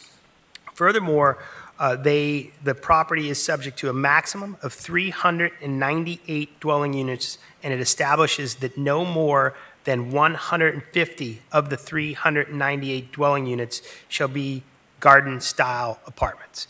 So at that point, we're still recommending an approval, and we'll take any questions that you have. Questions from council? Could the applicant come forward, please? Mr. Sweezy? Yes. Mr. Mayor, if I could, please, real quick. Mr. Burgess, go ahead. Yes, to Mr. Corradino through you. Joe, what do you consider a garden-style apartment? Because I can't find the definition. A garden-styled apartment is not specifically defined, but it is really something that has an enclosed courtyard or patio in front of the front door, where you would kind of walk up a walkway, go into an enclosed patio, and then kind of walk into the front door. Something of that nature, typically, 1 or 2 stories. So by them stating that, I believe you said that they would have 150, whatever, 8 garden style.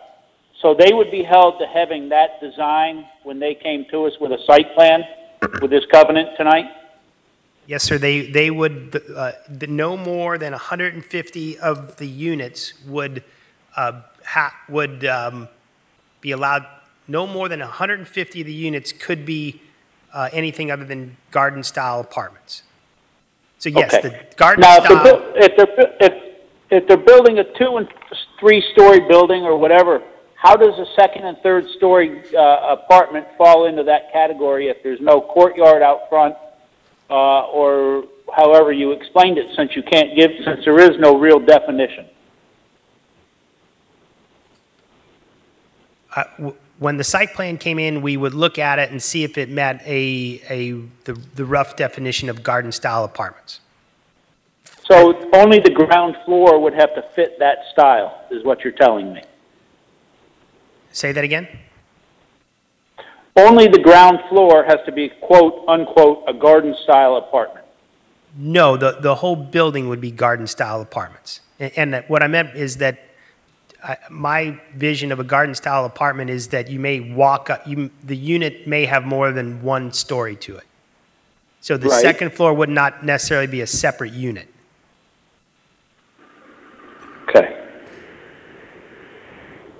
Okay, thank you, Mayor. I'll wait until we continue on. Thank you. Thank you, sir. Mr. Shelley and Mr. Maldonado. Thank you, Mayor. I guess just get clarification as far as what decisions are before us, because my understanding is this particular property is currently Zone G.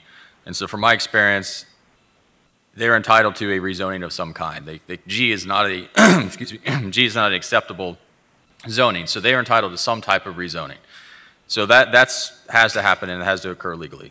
So then the next step is that the future land use map is MRU, medium residential.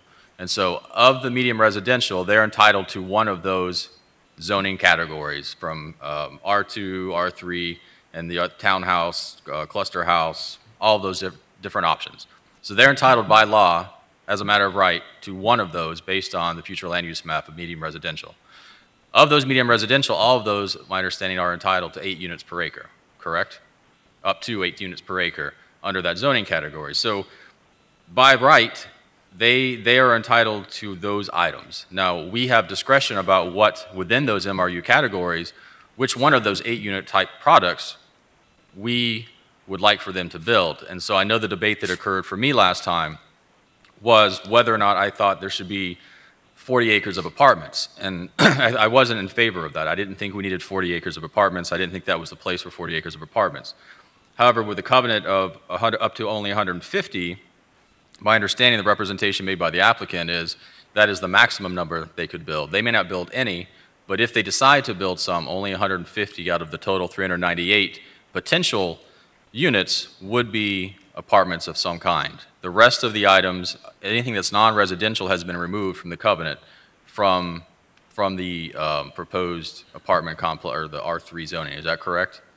That's my understanding. We're reviewing this covenant to say exactly that it limits it to 150 apartments, and those apartments need to be garden style. So I don't believe, if you were leaning at, that he could come in with 150 garden style apartments and 150 other style apartments. That's not what we're limiting at 150 apartments, and they have to be garden style. Correct. And no other uses but residential, and only in the R3 category. Right. And I remember the applicant saying one of the things they were looking for was flexibility. And so I understand they may build some sort of a mixed-use product there where it may be 150 total because that's what they propose, but it could also be something less than that. But the other thing, too, my understanding is that that's all we're talking about tonight is zoning. and that is they are entitled as a matter of right to some of these categories. Now, the next step would be, if it passed tonight in some form or fashion, the next step would be the site plan. At that site plan is when we address the issues such as traffic, such as total number of units, because you're talking about setbacks, you're talking about all sorts of other things that could affect the actual availability of density at all on that particular property. But tonight, it's really limited to that. So it's more or less within that zoning category, what can we choose, or what do we have a preference to choose as policymakers? Is that an accurate statement of what's before us tonight? Yes, it is. In zoning, we don't look at, there is no site plan, there is no development proposal. This is just rezoning. The G category are properties that we're bringing into the city, and they necessarily have to be zoned to be useful for something, and that's what we're doing here, simply zoning. And at the site plan, that's when you would do your traffic studies, you're going to do your concurrency, making sure water, sewer, all of those things would have to meet minimum requirements. If they don't meet minimum requirements, then there's no ability to have that move forward. Is that correct as well? Correct, because an applicant at zoning is given a right for maximums, but they may at any certain time decide to come in with below the maximum, and so we judge them on concurrency and all the concurrency categories on what they've actually proposed to build. They're not really proposing to build anything here, just getting a right to build something. Okay, thank you. That's all I have for now. Thank you, sir. Mr. Maldonado? Thank you, Mayor. This is just a question in regards to, or maybe a comment in regards to the garden style. One, do we have the amount of floors that are going to be allowed in the garden style apartments? That's not specified, but we do have a height limitation that we will hold the applicant to in the R3 zoning district. So, and what's the restriction as now that we have now? I'll look that up. Do you recall the height restriction? I want to say 3 stories, 4 stories, 5 stories. I want to say 70 feet, 75 feet, something like that. Okay. And I think as a comment maybe to Council Member John, is that the garden style, I just actually visited one last week, and where basically all the doors are kind of facing each other in a round or rectangle type scenario, and then I saw like tree, actual garden in the middle, a tree, a pond, and rocks and that of that nature. Is that something? It could be, yes. I mean, I don't know if there's any strict definition for garden style. It's every community has it differently. We don't have a definition for garden style in our code, I don't believe. So, as they come in and we evaluate it, we'll know it when we see it. Thank you. Thank you, sir. Mr. Bass, if you would, name and address for the record, please. Jason Bass, representing Southwind Apartments, 7735 Northwest 146th Street, Miami Lakes. A question, an obvious concern for this community. Obviously, we're not talking about site plan, but just as to the record, we have a lot of apartments in the community that are not market rate, that are basically income restricted. So you have people that want to move into town, but they can't really get an apartment because they make too much money, and their families too, whatever. We don't have that commodity here. Is the intent, as it stands, is the intent to do market rate rentals? Absolutely. That's our intention. And limiting the number to 150, because we don't see the need for more than 150 at this time of market rate rentals, but we do see the need for market rate rentals. And that's absolutely 100% our intention.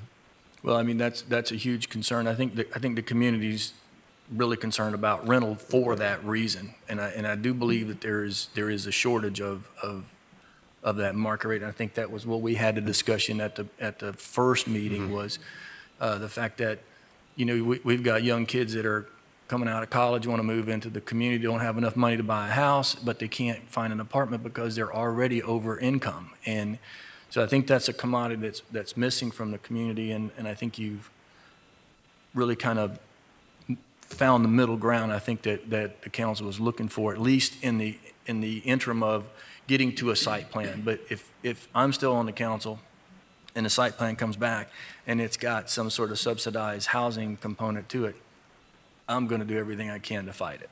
Understood. And that's not our intention, and that's why we went to towards the R3 zoning, because the RRTH would have not allowed us to do any kind of garden-style market rate apartments.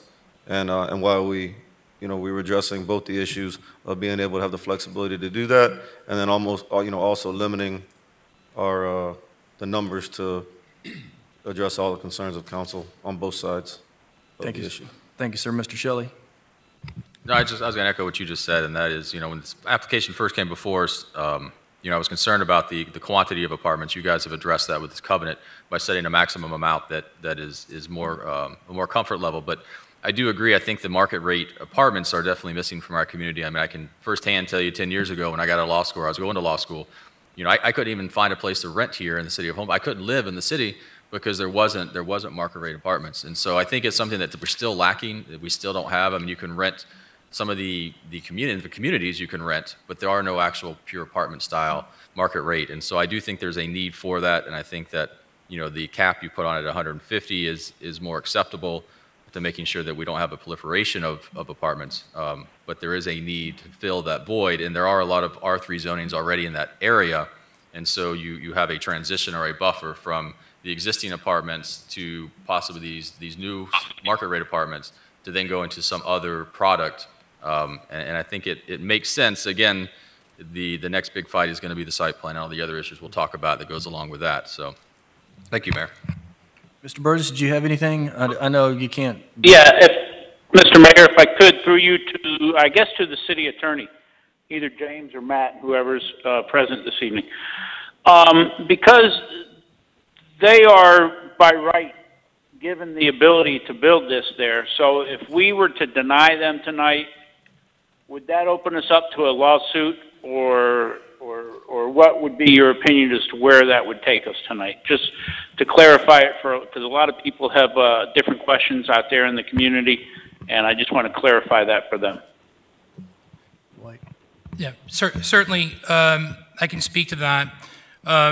As Councilman Shelley stated previously, the applicant is entitled to one of several zoning districts that are implemented or that implement the medium density residential future land use category. And you have the ability to say no to the proposed R3 zoning based on compatibility with the surrounding neighborhood if you find or feel that it's not consistent with the surrounding neighborhood, that it's incompatible, and that it's just not the correct or proper zoning for this property. You can certainly make that determination, and the applicant would then have to look to other zoning districts that would be more in line or more appropriate should you all make that determination. Okay. Thank you, Mr. Mayor. Thank you, James, for your clarification. So, James, what I think you just said was we can do anything we want to, and you'll defend us in court? Well, no, I didn't say that.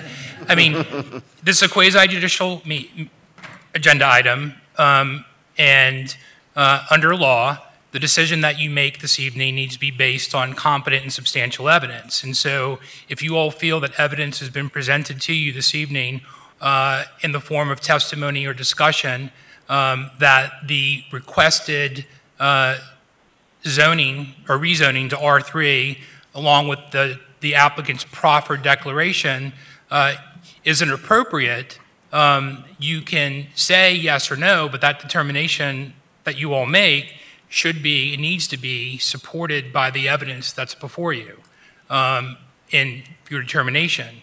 I don't know if the applicant, if you all said no, if the applicant would choose to sue the city via petition for cert.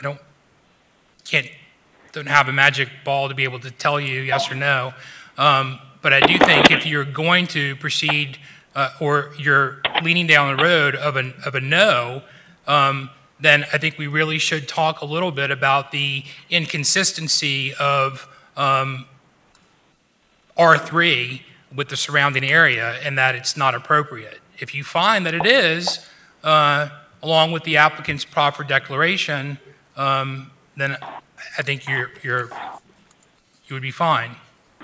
But to the question that seems to be the most heard on the street is number of units. Okay, back to what was discussed, MRU, all of those zoning classifications allow that same number of units per acre, correct? Correct. So the property has a future land use designation of medium-density residential. And all of the zoning districts that implement that medium-density residential provide for or allow up to 8 dwelling units per acre. The zoning, really, you get into or start dissecting the type of product that would be allowed on the site. I mean, the applicants potentially could develop the maximum number of units if they're able to fit everything on the site with regards to their design, their layout, the land development regulations, open space. Who knows, the topography may or may not provide for development of certain units. There might be wetlands, I don't know, but there's several factors that go into whether or not the applicant would be able to maximize the full potential of 8 units to the acre. With the R3 zoning category, the R3 would allow for everything in R1, single family, everything in R2, which are townhouse type products, and R3 apartments. So it gives you the full plethora of choices for those various products. If you're looking or you think that it's more appropriate to have the site developed as an R2 or a townhouse strictly or a cluster house strictly, then the R3 is not the correct zoning because it would allow garden style apartments or apartments. There's some limitation as the applicants proffered to you with respect to the maximum number of apartments that they're willing to restrict or limit development on the site to no more than 150, a maximum of 150. So that would leave the remaining units to be developed as R1, single family, or a townhouse type of development, or a cluster house type of development, potentially. Okay, thank you, sir. Mr. Roth? Yeah, I'm a little confused on some of the numbers here. You say it's 8 units per acre. There's 41.61 acres, which comes out to me, in quick math, is 332 units on that property. I'll correct that. The 41 acres is net, and the gross, the way the code asks us to measure for density, is on gross acreage, which is 49.75. So if you did that math, it comes out to 398. All right. And also, in their covenant, could it be specific to not allowing low-income or subsidized housing in that area? You can't. No, unfortunately, we as a city can't dictate or regulate low-income or subsidized housing. I mean, that's a violation of the American with Disabilities Act, Federal Fair Housing Act. So we as a city don't have the ability to get into that sort of detail or discussion. I mean, we have the ability to regulate the product type and the number of units. But when it comes to ownership, the type of ownership, we don't have the ability to dictate or to require. Although they're allowed to promise us that. The applicant can proffer to you or to the city at any point. There's no prohibition on that. But we as a city can't condition the rezoning. Thank you, Mayor. Thank you, sir. Mr. Shelley? I was just going to clarify back on the discussion, the question that Councilman Burgess had asked, and because I think, again, it's critical for our decision-making and what decisions we can and can't make. So his question was, could we file would we lose a lawsuit? And you started discussing R3, and that if we decide to vote against R3, that we would need to have, evidence of why R3 didn't make sense. And so in that case, yes, it's debatable. You would defend us, and there would be a lawsuit. However, I think the bigger question I want to get clarified, and that is, we could vote against R3, but they, as you stated, would be entitled to either R2, RTH, and any of the other ones. If we denied them all of that and we said, no, we're not giving you anything within MRU, you have to build R1, single-family homes at 6 or whatever the density is, now that, in that case, we really would have no many defenses, correct? In that particular case, by law, you would have to comply with the future land use designation on the property, Correct. So which would in be, that case, we would lose. in that case, it would not be very good for the city. Correct. And so we have choices within MRU, as you laid out, but as far as trying to say, no, we're not allowing this multi-density, and we want it to only be R1, we only want single-family homes, that's off the table for us because we have no defense there. We have no way of defending that in court. We will lose, and we will back here making that same decision. I just want to make sure that's clear. Yes. Okay, thank you. And if I may, Mayor. Any other questions from council? Sorry, sir. Yes, sir, if I could, to the applicant. Mr. Burgess? Mr. Mayor? Go ahead, Yes, to the applicant, what is the significance of 150 rental units versus the balance of almost 250 units that you said you guys may even flip the property to? Can you explain what the significance of the 150 rental units is? The market rate apartments are going to be more affordable for people just coming out of college, you know, newlyweds. You're talking a huge price point difference for the consumer, for the renter. And what do you, since you bring up price point and affordable, market rate apartments, what do you guys project the market rate to be, just so I have an idea of what it is? I mean, here now I would say a market rate townhome would probably be anywhere between... No, a garden-style apartment, because that's what you're going to be renting, not a townhome. I was just making a comparison. The townhouse is about anywhere from $1,500 to $2,000 a month, and you're looking at $800 to $1,200 for an apartment. Okay. Depending on the size. Thank you, Mayor. Thank you, sir. Mayor, if I might, I just want clarification for Mr. Bass. The proposed or the proffered declaration that you all submitted to the city, the language does not specify a maximum of 150.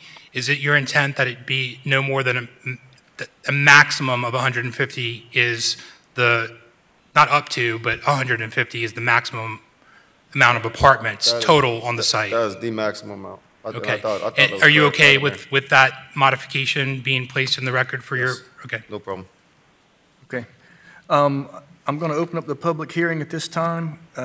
We have a couple of cards. Mr. Tebow, I know you wanted to speak. Mr. Bass, if you... Mr. Tebow?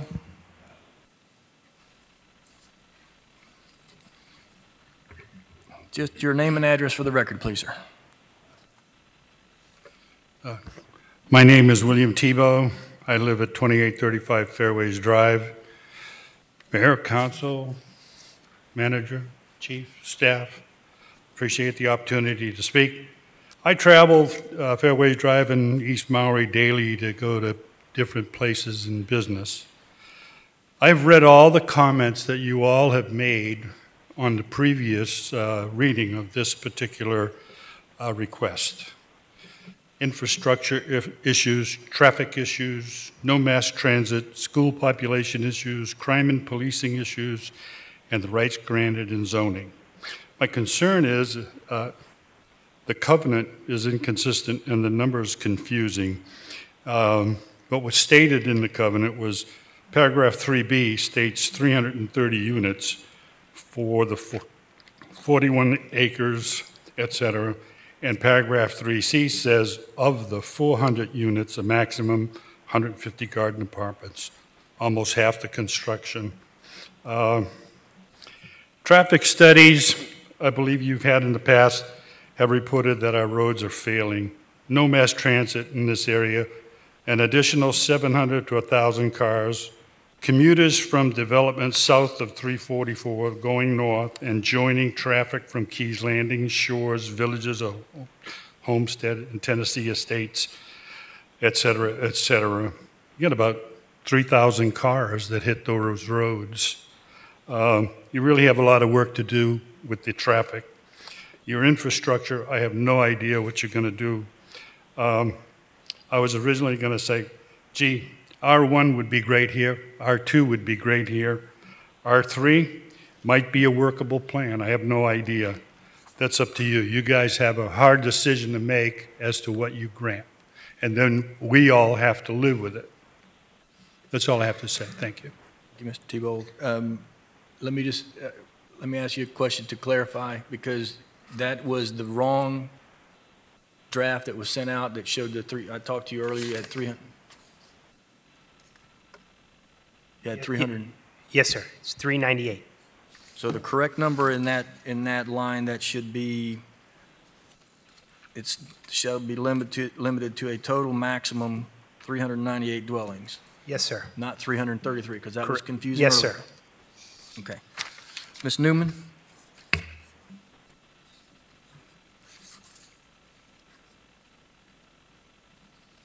Susan Newman, 2835 Fairways Drive, Homestead. I understand this is just a zoning change, but once you change the zoning, you change the zoning. And I do believe that R3 is too heavy of a zoning for this area. Directly across the street, there is a new project going on called Tropical Villas. These are single family that you approved. They're building, they've sold some. They start over $300,000. So that's a brand new development. Granada Estates is just north of that. Tennessee Estates is south of that, plus all the other Keysgate neighborhoods and things. The traffic is going to be crazy. I drive that street every single day. I drive up 162 and cross Maury. I think if you're going to allow apartments to be there, then you need to make sure that there is infrastructure in place before it even begins, because you have a lot of traffic already going there. R1 is my first choice, R2 would be my second, but definitely not R3. Thank you. Thank you, ma'am. Mr. Fisher, Carl Fisher?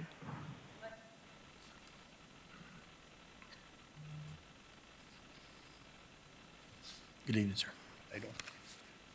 Everybody hear me? Yes, sir. Name and address for the Carl record. Fisher, 412 Southeast 15th Avenue, Homestead. Thank you, sir. I'm here because of the proposed plan of rezoning of the land designated for general use and changing to R3 in what we're talking about right now. Also dealing with the medium-density residential use. I've got a few talking points that I'll hit you with. Current homestead population sitting at 60,000, a little bit more maybe. Current housing units are 18,996. These numbers are probably fairly close. We currently have 39 apartment complexes in the area. 5,312 are subsidized, 1,118 apartments that are rent-based on income. 3,577 low-income apartments in affordable housing. Current rent rates are from $850 to $2,073 per month. My concern is that currently there's 58.97 units that are occupied by renters. That equates to 40% not even being rented. I don't know where the housing shortage is. Current average renter household size is about 3.26 per unit. Where's the need for all the extra apartments in the building in the area? Proposed units on Southwind's current covenant page, which we already talked about, page 2, item B, states 333, and you're going to make the changes. Southwind covenant page 2, item C contradicts that by saying item B saying 400 residential units are to be built. And of course, we just came up with a number of 390. So I guess they're going to change that. But if 400 units were based on the current HUD survey, and it shows average of 3.2 average apartments per, that would be 1,280 people in the proposed complex at a minimum. So those numbers are a little low. If the average apartment has 2 cars per unit, that's 800 cars, not counting visitor traffic. Do we really need this complex? Or do we really need to open it up to R3, which really opens the floodgates for them to do whatever they want?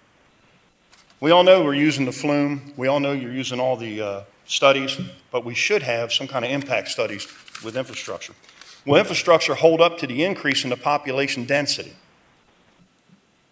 Water, sewage, sanitation, waste, water aquifers, flood, drainage, and law enforcement. Extra traffic coming and going or going to work. It's bad now in that area because I live in Tennessee Estates. What's our goal in Homestead? According to the flume, which is future land use map, that's what we're using to build these future groups. It seems like every available piece of natural habitation we're going to try and build on. So we need to really look at this. And how it affects our growth, our rate of growth should be taken seriously when building on how it affects the current residents more so than future residents. So current residents have to deal with all this, along with what you guys all do here every day. So who wins if the zoning changes? Not the tax-paying citizen, because renters do not pay property taxes. The builder wins. That it? Okay, I'll finish up. That's it? All right. Thank you, sir. Appreciate it. Any other comments from the public at this time? I'm going to close the public hearing. Any other final comments from council? Is there a motion?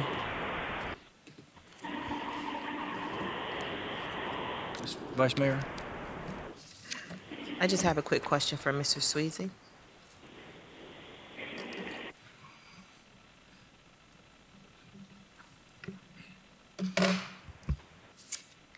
I just want to put this out there because it has been floating, and we got an email regarding this, so kind of want to dispel this if it's not true. It indicates that the Miami Herald has had a breaking story that the feds are investigating affording housing developers. Are you one of those developers that they are investigating? No, I'm not. And matter of fact, I just heard about it today around 4 o'clock. And I called some of the people that are speaking here against it coming down. And I just said, whoever made up a lie. I respect everyone who comes and speaks against this, feels for it or against it. I respect them. I respect anyone who has an opinion. But when somebody does slander and lies and false allegations that are not true based on no solidification of any facts, and they slander someone's name, there has to be recourse against them. And I'm devastated by these comments and what they did. No, I have no knowledge or record of any questions of anything of my character. Okay, I just wanted to make sure and for all of us to be clear on who we're dealing with here. I'm very so upset, I and wanted to address called that. a lot of these gentlemen who spoke today on the phone about it. Okay, I was alarmed when I heard it, and I just wanted don't to make blame sure you. that I don't blame you. we are above board. Yeah, I'm very devastated by it. Okay, thank you. Thank I just have one more question for James. James, for our residents, can you walk them through this? If this fails tonight, what happens next? If it passes tonight, what happens next? Take them through every step of the way so that they're clear on the process. Certainly. So this is a rezoning hearing. So tonight there'll be a determination by the council whether to approve the rezoning request to R3 or to deny the request for R3. So if the item is approved this evening, the next step would be that the applicant would come back into the city at some point after tonight and would meet with staff and would submit applications related to the future development of the parcel or the site based on this rezoning. That would definitely entail submitting a site plan approval and may or may not also include a corresponding plat, depending on how they're going to develop this. That plat and site plan would go hand in hand and would match each other. So, for instance, if the developer was proposing 10 single-family lots, the plat would have to memorialize 10 lots that would match the site plan. Those applications would go to the Planning and Zoning Board for review and recommendation, and then would come to you all for approval or denial of those applications in a public hearing. If it's a plat application, after you all approve the tentative plat, the applicant would then have to go to Miami-Dade County and go through Miami-Dade County platting to get their tentative plat approved. Once they receive tentative plat approval at Miami-Dade County, which can take several months, they'll come back to the city and will apply for a final plat. And that would then come to you all for approval of the final plat consistent with their previous tentative plat and the site plan approval. That's for if you all recommend approval. If you all recommend denial of the rezoning this evening, the applicant would then have to seek, I'm assuming they would, come back subsequent to you all to seek something other than an R3 zoning application. Any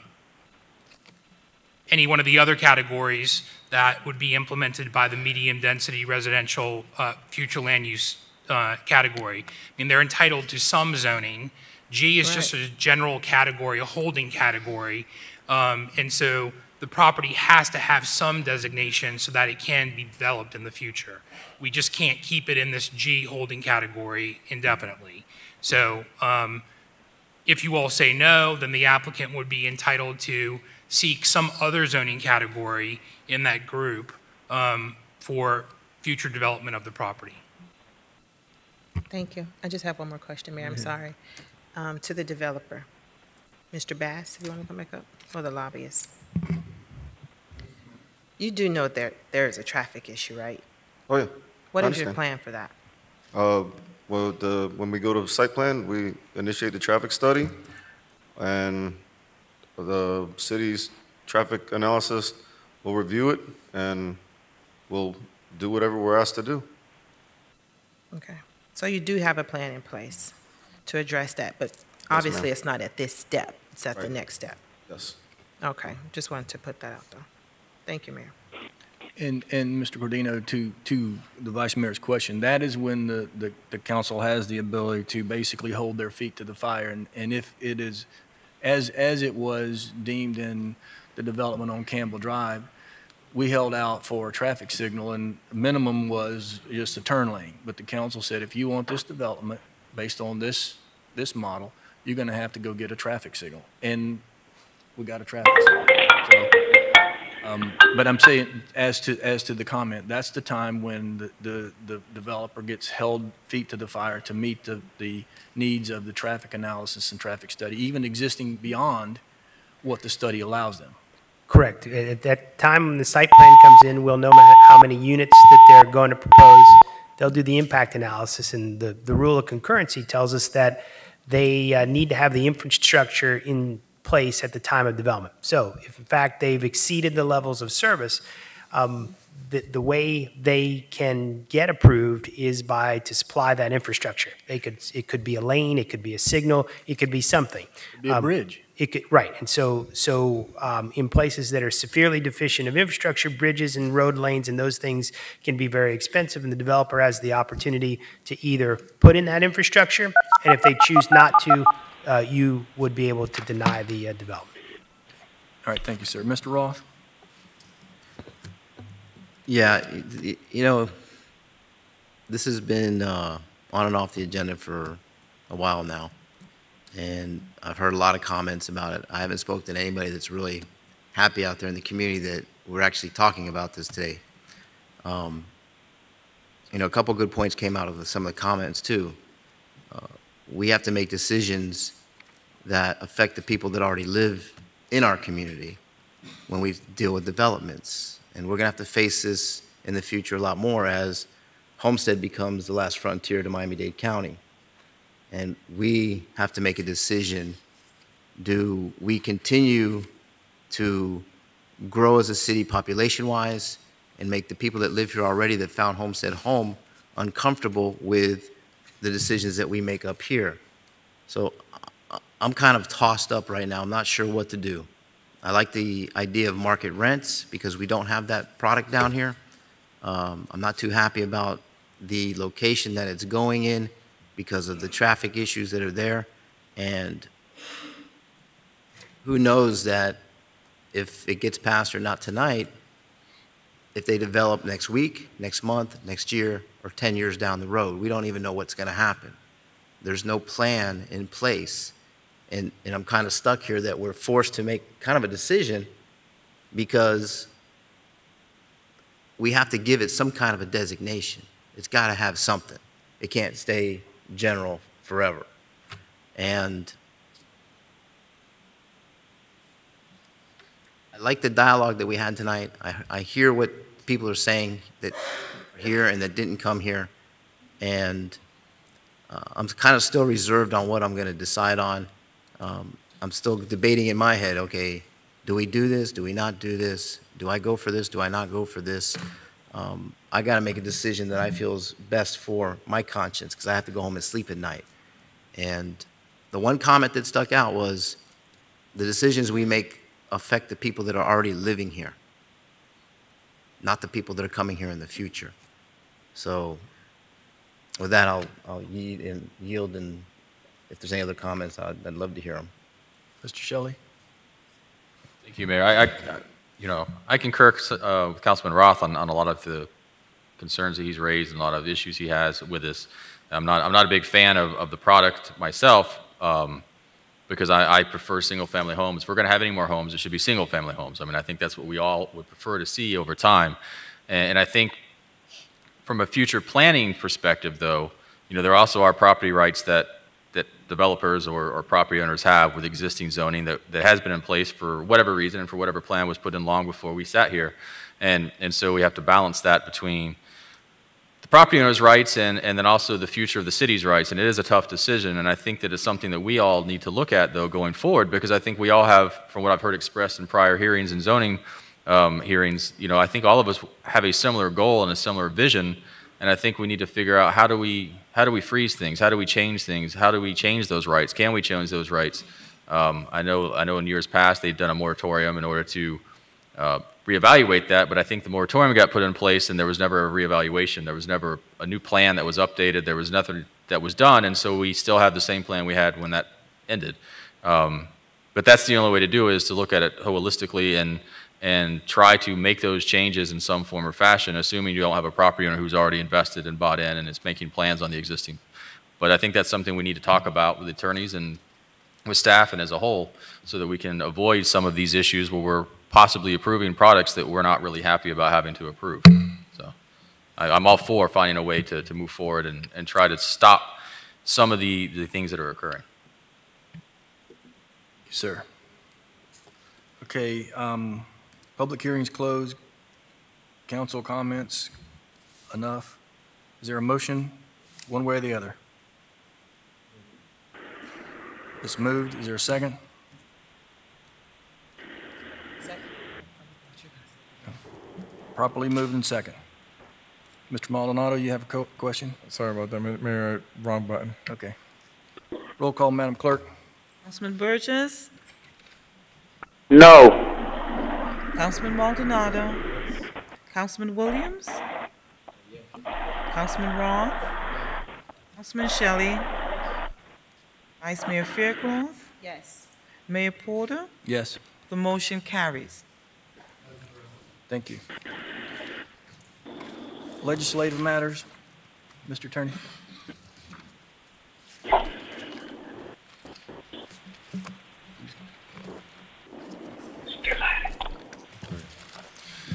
Mr. Mayor, we have an ordinance for second reading. It's an ordinance of the City of Homestead, Florida, amending the budget for the October 1, 2016 and ending September 30th, 2017 by increasing the total budgeted revenue and expenditures by $36,824,008, providing for a repealer, severability, and an effective date. Questions from council? Questions from council? This is a public hearing. It's an amendment to the budget for the cyber area project, for the downtown project. Close the public hearing. Mr. Williams? Okay, sir. Is there a motion? Is there a second? Roll call, Madam Clerk. Yes.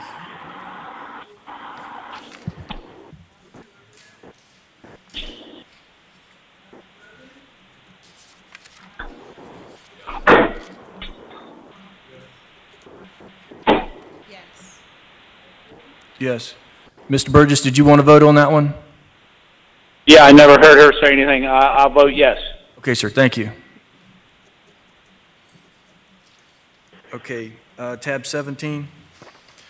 Mr. Mayor, there's another ordinance for second reading. It's an ordinance of the City of Homestead, Florida, amending the budgets for each of the several funds and departments of the city for the fiscal year beginning October 1, 2016, and ending September 30th, 2017, by increasing the total budgeted revenues and expenditures by $5,165,136, providing for repealer, severability, and effective date.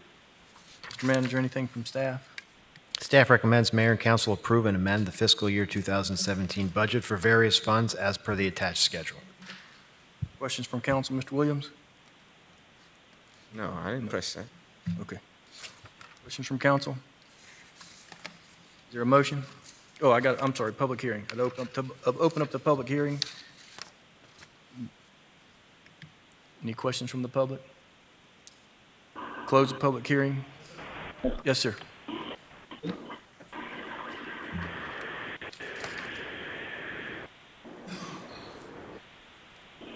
Wamble, 1111 Adams Avenue.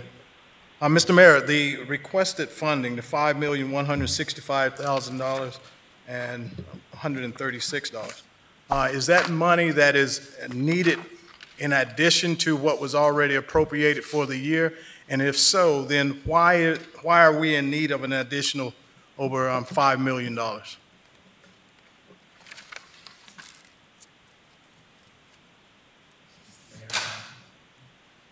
Hold on just a second.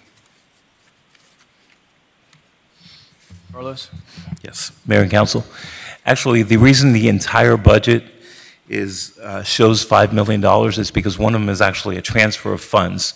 So basically, you have to appropriate it, part of it in the general fund, and then the other one in the ultimate fund where it's appearing. So that's why the total budget for the city increases by $5 million, but the actual increase is basically 2.4.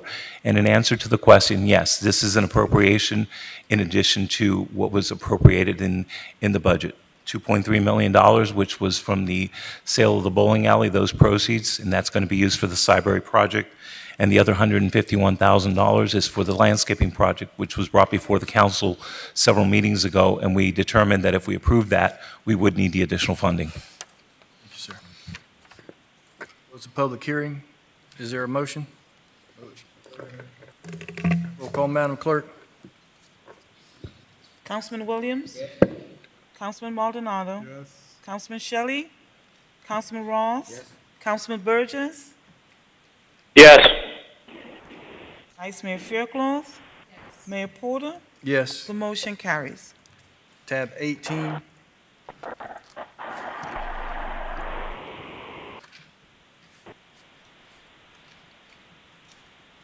Who's got tab 18? Attorney? Mr. Attorney? Mr. Mayor, this is a first reading of an ordinance. It's an ordinance of the City Council of the City of Homestead, Florida, amending City Code Chapter 22.5, Retirement Plans, Article 6, New Elected Officials and Senior Management Retirement System, amending Section 22.5-302, Definitions, to revise the definition of the term annual increase, final average compensation, and retirement age, amending Section 22.5-303B 1 and 2 benefits to adjust the plan multiplier and normal form of benefit, amending Section 22.5-303B 3 disability benefits to conform with the accrued benefit, providing for severability, providing for codification, providing for an effective date. Mr. Mayor, the pension board attorney and actuaries are here to answer any questions that you have about this. I'd ask them to come to the podium. You want to go to general services and have a chair? You want to go to that chair in general services and probably be easier than standing at the podium.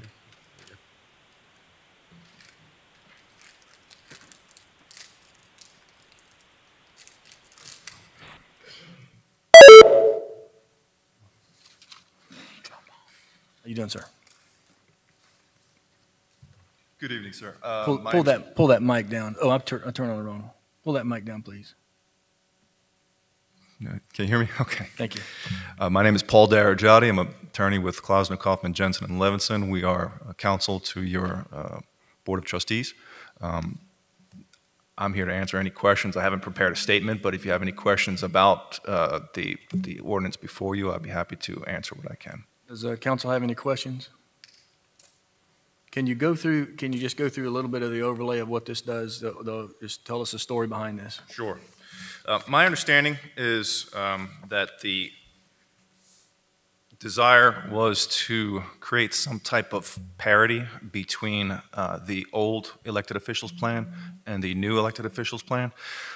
What this does is it raises the benefit accrual rate and the maximum benefit that an elected official could obtain under this plan. The COLA starts quicker after retirement, and the normal retirement age is achieved at 5 years earlier than previously, or as it is now, I should say. It also changes the normal form of payment. If any of those phrases are not clear, I'd be happy to elaborate on what exactly those mean. Any questions from council? Mr. Burgess, are you there? Okay. Yes, sir, I'm here. I apologize, the phone keeps disconnecting on me, but I am back with you. Okay, we're on tab 18. I just wanted to make sure if you had any Yes, questions. sir, I'm with you. No, I'm good. Okay. This is a public hearing. I'm going to open up the public hearing on tab 18. Anyone would like to come up and speak, you're welcome to at this time. Yes, sir.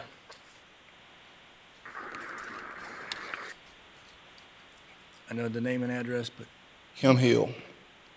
Well, it seems that it's very easy for you all to put something up here to give you some kind of compensation. But when it comes to other things, you can't.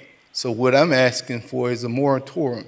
Right now, I'm still a member of Black Lives Matter, and one of the issues has been that you don't have money for a body camera. But you won't put it on the agenda. You won't even discuss it on the agenda. But when it comes to paying you, compensating you, you can create all kinds of different avenues to be able to do it. But what I find to be the disgrace is to be able to place it on the agenda, but yet you turn a blind eye to the lives of vulnerable citizens. Thank you. yes, sir. Any other comments?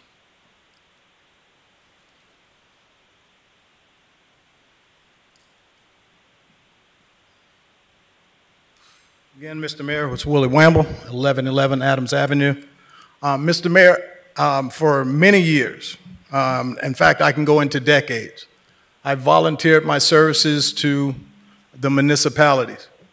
And I volunteered my services without compensation, and I did it honorably, and I did it with the intent of the people and the residents of the city. With that in mind, Mr. Mayor, I find it very difficult that the citizens of the city of Homestead or any municipality would have to go into their tax base to support individuals for a lifetime. I'm asking the question, those elected officials for a lifetime.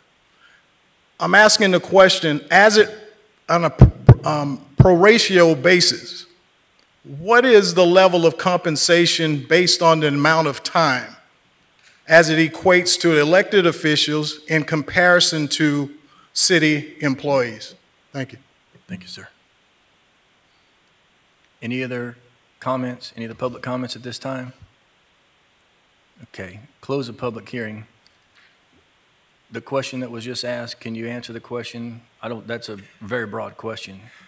If the speaker was questioning the accrual rate upon which an elected official would obtain versus a general employee, right now your accrual rate is 4% of final average salary. And your final average salary is the last 60 months of your service. As far as the general employee, to be honest with you, I don't know the answer to that. I can look it up, I can step outside and look it up for you real quick. That's all right. If you wish. But the point too is this is going to be a 2 rating question. So assuming it passes tonight, we'll get more information. We'll be, prepared for any other discussions, any comments from the public. You've got probably another 30 plus or minus days before the next meeting, before this would be on the second reading. Is that correct? Yes, sir. Okay. Okay, the public hearing is closed. Comments, questions from council? Is there a motion? The motion was Mr. Williams? Is there a second? Second by Mr. Maldonado. Roll call, Madam Clerk. Councilman Shelley? Councilman Roth? No. Councilman Maldonado? Yes. Councilman Burgess? Mr. Burgess? No. Okay. Councilman Williams? Yes. Vice Mayor Faircloth? Yes. Mayor Porter? No. Motion fails.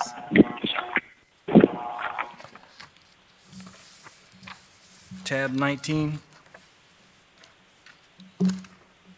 Mr. Manager.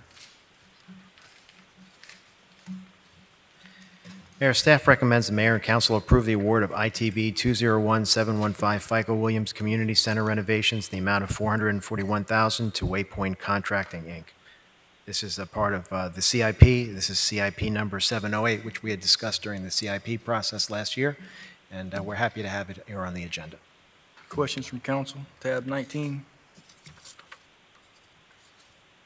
This is a public hearing. Renovations to FICO Williams Center. Anyone would like to speak? Close the public hearing. Is there a motion? Is there a second? Second. Roll call, Madam Clerk. Councilman Burgess? Councilman Burgess? Yes. Councilman Maldonado? Yes. Councilman Roth? Yes. Councilman Williams? Yes. Councilman Shelley? Yes. Vice Mayor Faircloth? Mayor Porter? Yes. The motion carries. So tab 20's been pulled. So at this time, we're going into the public comments. I have a few cards here. Ms. Newman? She just left. Mr. Tebow just left. Demario Lee? It's not going there. Yes, sir. Just put your name and address on the record, please, sir. Thank you.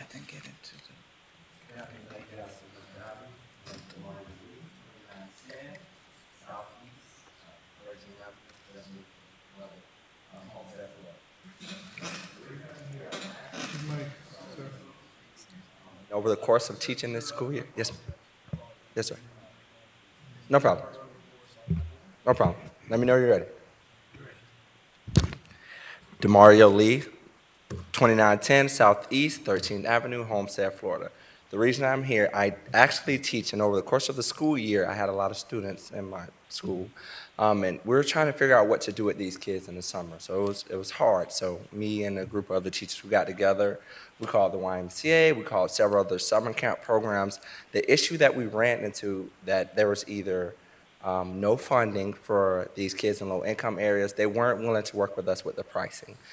So, me being me, I'm a big community advocate. I run a nonprofit organization. I took my summer savings, and we're doing a summer camp program at Robert George Park. I have a lot of kids there right now. Paying for everything is, getting a little difficult, and most of my staff is volunteer staff.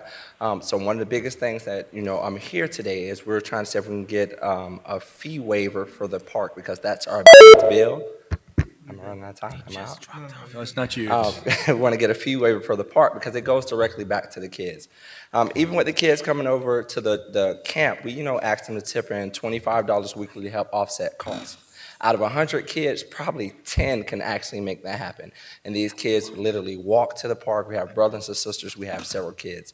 And like I said, we reached out to a lot of different summer camp programs. We did get several kids into free programs that Florida City offered or Homestead offered. We tried to get them into as many summer camp programs as possible, but we were left with a large overhead of kids that had absolutely nothing to do in the summer. No kid left behind, and it really resonated with me. What do we do with the kids who get left behind in the summer? They're exposed to so much. We're talking violence, we're talking gang-related issues. So we took a camp and we teach them. So it's a technical camp. We build kites, they like slime. We visited 2 colleges already, FIU and UM. They got a chance to meet the mascot there. We have a great relationship with Flagship Cinemas, so they led us over to the movie, thank God, on a very, very, very low budget. And realistically, if you guys can work with us with the fees of the park, we also get them into the pool as well for pool safety so they can learn how to swim. That would definitely help us out and allow us to give back to the 100 kids that we're now serving. So definitely want to put that on the table and see how we can possibly get that done. 40 seconds. I'll get the information. I'll get the information to Parks and Rec. So I've got everything, so. Awesome. Okay. Thank you so much, Thank you, Mayor. You guys are bomb. Thank you so much. Have a great day. Mr. Hill?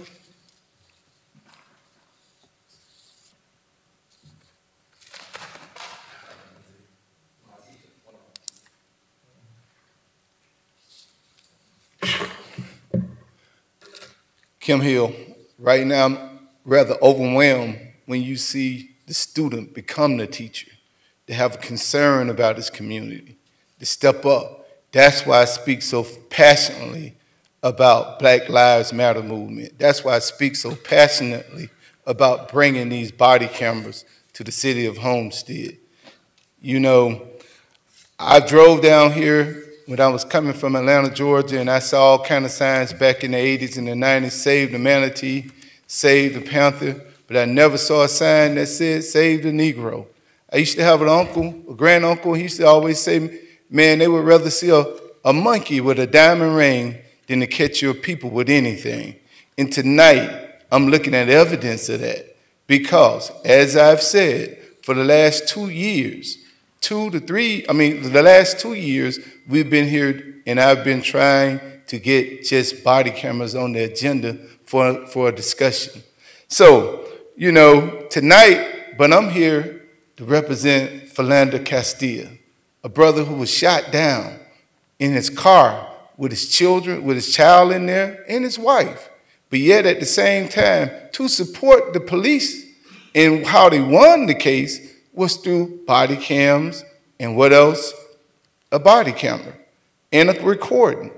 This helped the police department win this case. And I look over at you, Mr. City Manager. You know, I witnessed that Miami Beach city manager speak up for the body cameras last week during the fiascos that happened on South Beach when there was a commissioner who was trying to have some kind of trying to gain some political favor in speaking against body cameras. And the police chief, Mr. Rowe, spoke up for the body cameras and spoke about how much money it saved them and how they would never go against it. But yet today, the poor people, the disenfranchised, the poor Hispanic, the poor immigrant, the poor African American has no transparency and protection, you know, to be able to help them out. And the poor policeman doesn't have any transparency and protection to help him out in these situations. But yet you turn a blind eye and you can talk for 15 minutes about an apartment going up. You could talk about all these other things, but you can't talk about the protection of my city funds, and you can't talk about my people. And in the future, I know that this city will be comfortable because young men like Mr. Mario Lee will be sitting up in an elected position trying to protect his people, all people. Black lives matter, but all lives do matter. But we have to say Black Lives Matter because within the political context that you all don't give a damn about us. Thank you. Thank you, sir. Mr. Womble?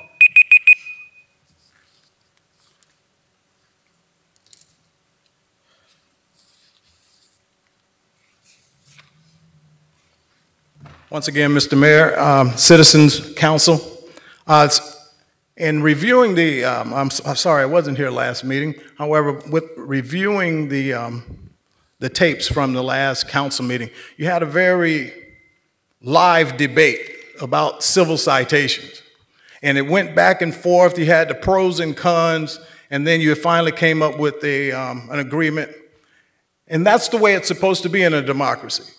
You're supposed to eventually compromise because we all have varying views about issues. With that said, Mr. Mayor, we never had a civil debate about body cameras. And we've been asking for this for more than 2 years now. Just to have the discussion, frankly, out in the open so that people could understand the ramifications for having it and those who are in opposition, why we shouldn't have it. Many individuals that I've come across, many officers that I've come across, and officers came into the chambers and said that they were not in opposition to it. However, the city council and the mayor, you have yet to have a discussion about it. Mr. Williams, you presented the civil citation ordinance before the council. You stood behind it very firmly, and you stated that something about your children, you were not certain that your son would not be accosted on the streets and possibly questioned. You showed some humanity in making that statement. However, Mr. Williams, you haven't called for this issue to be debated either. So, Mr. Mayor, for the past 2 years, we've been asking this question, and you've given several reasons as to why you didn't approve of it. You used one of those reasons, justification was funding. Well, Mr. Mayor, I did two months ago stated that the company that was providing this would do it for free. They would give the body cameras, they would do the recording, they would also do the training for utilization of the cameras. Do it all free. Now, I understand, Mr. Mayor, that that would be for a limited time. But to implement the policy for a specific time so that you can have a better understanding of how it could save the city money, how it could defend your officers, how it could bring better relations with the community is important, Mr. Mayor. And we need to have that frank discussion and maybe the implementation of that policy to where we have body cameras for the City of Homestead Police Department. It is important to me. It is important to the citizens. Thank you. Thank you, sir. I have no more cards for the public hearing, so I'm going to close the public hearing at this time. Business from the city manager? None? Anything from the city attorney? Mr. Mayor, I just have a couple of executive sessions to announce. Pedro Garcia v. City of Homestead, case number 16-020608. Rosemary Brackett v. City of Homestead, case number 17-CV 22213. And Judine v. City of Homestead, case number 14-23896. Thank you. Thank you, sir. Reports from mayor and council. Mr. Roth? Nothing to report. Thank you, sir. Mr. Williams? Yes, thank you, Mayor. Thank you, sir. I have,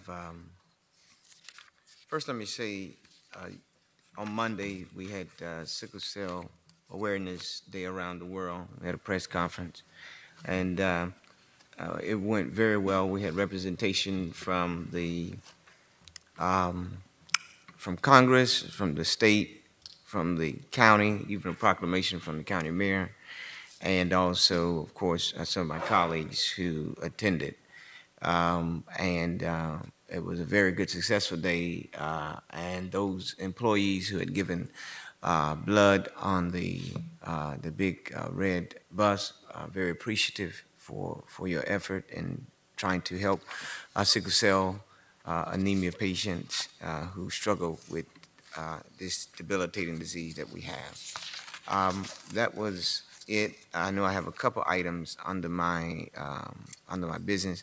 First one was to talk about, or to get more specificity on the council resolution R2016-04-42, dealing with the meetings procedures. I'd like the city attorney, if they would, go through the formality and the city manager on what gets placed on the agenda, how is it determined, discussion items that are had, and so that I may be clear on how process and procedures work as it relates to this, that we did vote on. But there's some gray areas in here that are not clear to me. Mr. Attorney?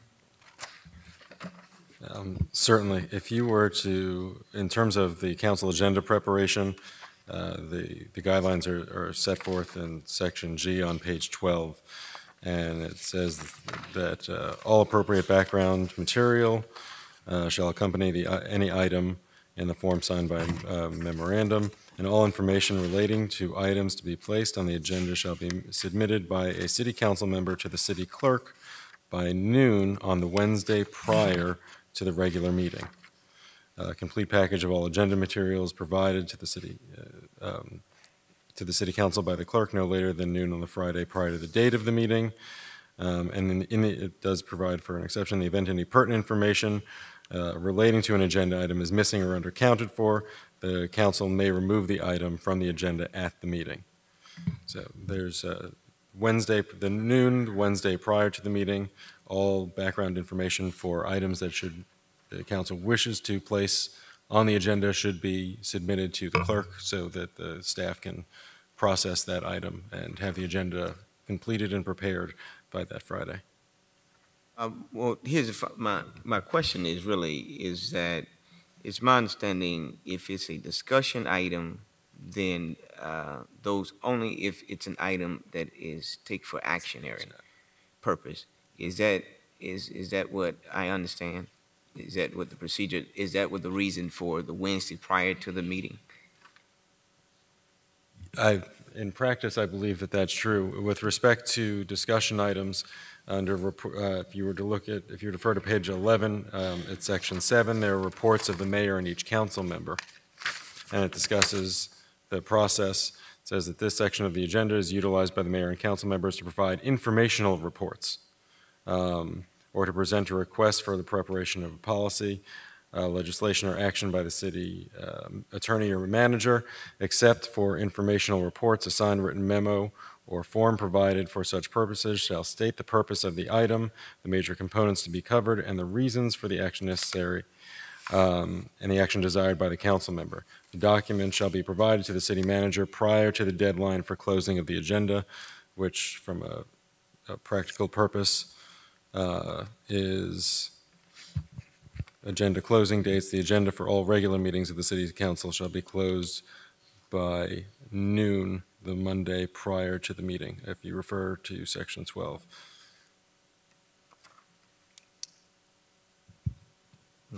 Okay. Wednesday, I'm sorry, well, there's it should be clarified, but for practical purposes, it's noon Wednesday prior to the regular meeting. So not Monday? Correct. Is that Monday, or is it Monday or Wednesday? Well, we print on Friday, so if it's an item that were to be well, this says Monday, the agenda would already have been printed for practical purposes. So it needs to be corrected. So this could be amended to provide that it were Wednesday to make it consistent with the submittal of all other agenda items. So this needs to be corrected? It could be updated, yes. Would you agree that it needs to be updated? Sure. Because it's yes, it's for practical purposes. Yeah, it's kind of ambiguous in that tone and Correct. confusing or have caused some confusion at times. So, Mr. Manager, through the mayor, did you have?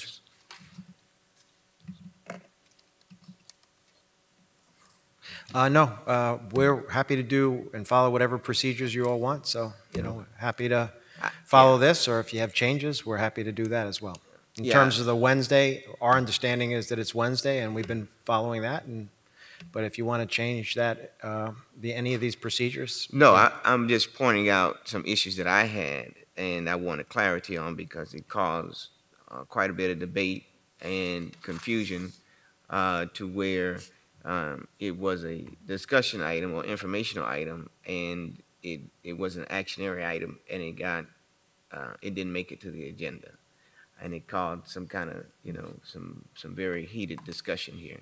So I just want to make sure that I'm understanding, and that the attorneys are understanding, and that my fellow colleagues are understanding, so that we don't have that issue anymore. So I found some ambiguous language within what we accepted, but it's also it's not very clear at times. And so if I had an emergency item I wanted the council to look at,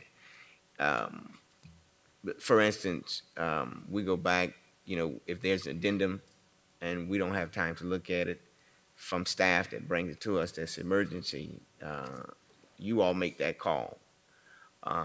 For us, if we think something is an emergency item, we don't have that kind of privilege to bring it to the dais on the day of. Unlike staff or, Mr. Manager, that you have that position to do that. So I just wanted to kind of create some kind of level ground that fairness is fair across the board, and that we respect what you do, and when you submit items that pertain to emergency purpose for us to view.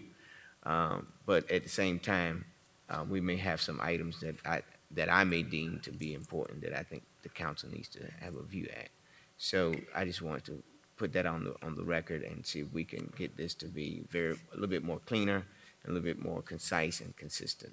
So, Mayor. Yeah, Mayor, I think the only thing I would see, if the idea of changing this section 2 means that the staff can't add any items after that Wednesday, I would just say operationally that could cause some issues. No, I'm not saying that. Okay. That's not what I'm saying. I'm not saying that you can't add items. I'm saying that it created an issue with it, and also to try and create some even playing field, that it's appropriate, that council persons, if we may have an item that may be emergency in purpose or could be very important to the council, what guidelines do we have to follow in that, or do we just wait to the next meeting? Who decides that? That's my question. Well, you decide that. It would depend on the item, but at additions and deletions, somebody could make a motion to have something added, and the council could vote on the motion to add it to the agenda. Obviously, there are certain things like an ordinance where there are notice requirements, right, and those things would need to be complied with before we can move forward. So it would depend on the item, because some items would require steps taken ahead of time. Okay. All right. Thank you.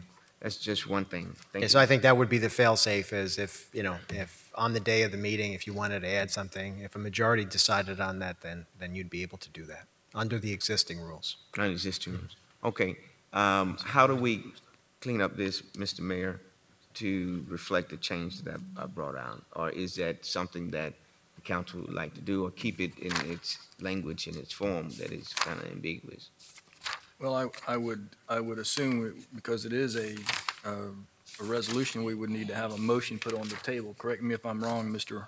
Attorney. Well, at this point, I mean, you could just give me direction and I would make the necessary amendments that if there were amendments that you wanted made, and I would bring the resolution back to you at the next meeting, and you could adopt it as amended. We could only give you direction if we had some sort of a motion to ask the question and answer Oh, the yeah, question. Okay. yes, if there are changes that you want to be made, I would appreciate a motion directing, spelling out what those changes are so that I know what to implement. Okay. Mr. Shelley, did you have a question? Yeah, discussion, question, wherever we are in the process. Mr. Shelley? All right, so just for clarification, my understanding is that placement of an item on the agenda, an action item, to close the council member by 12 noon on Wednesday. The agenda closes as a whole on Monday at noon, and for reports or information items only, that would be the deadline for, is that correct? Is that the interpretation of what this currently says? By here, not how we follow it, but what it says here on paper? Yeah, well, do you want the attorney, do you want to answer that, or? Well, no, that's how I read it. I read that if we want an action item, it's Wednesday at noon is the deadline. Mm-hmm. If we want just to put something under our business as an information item, then we still have to provide the backup documentation, but now we have till noon on Monday. Is that correct?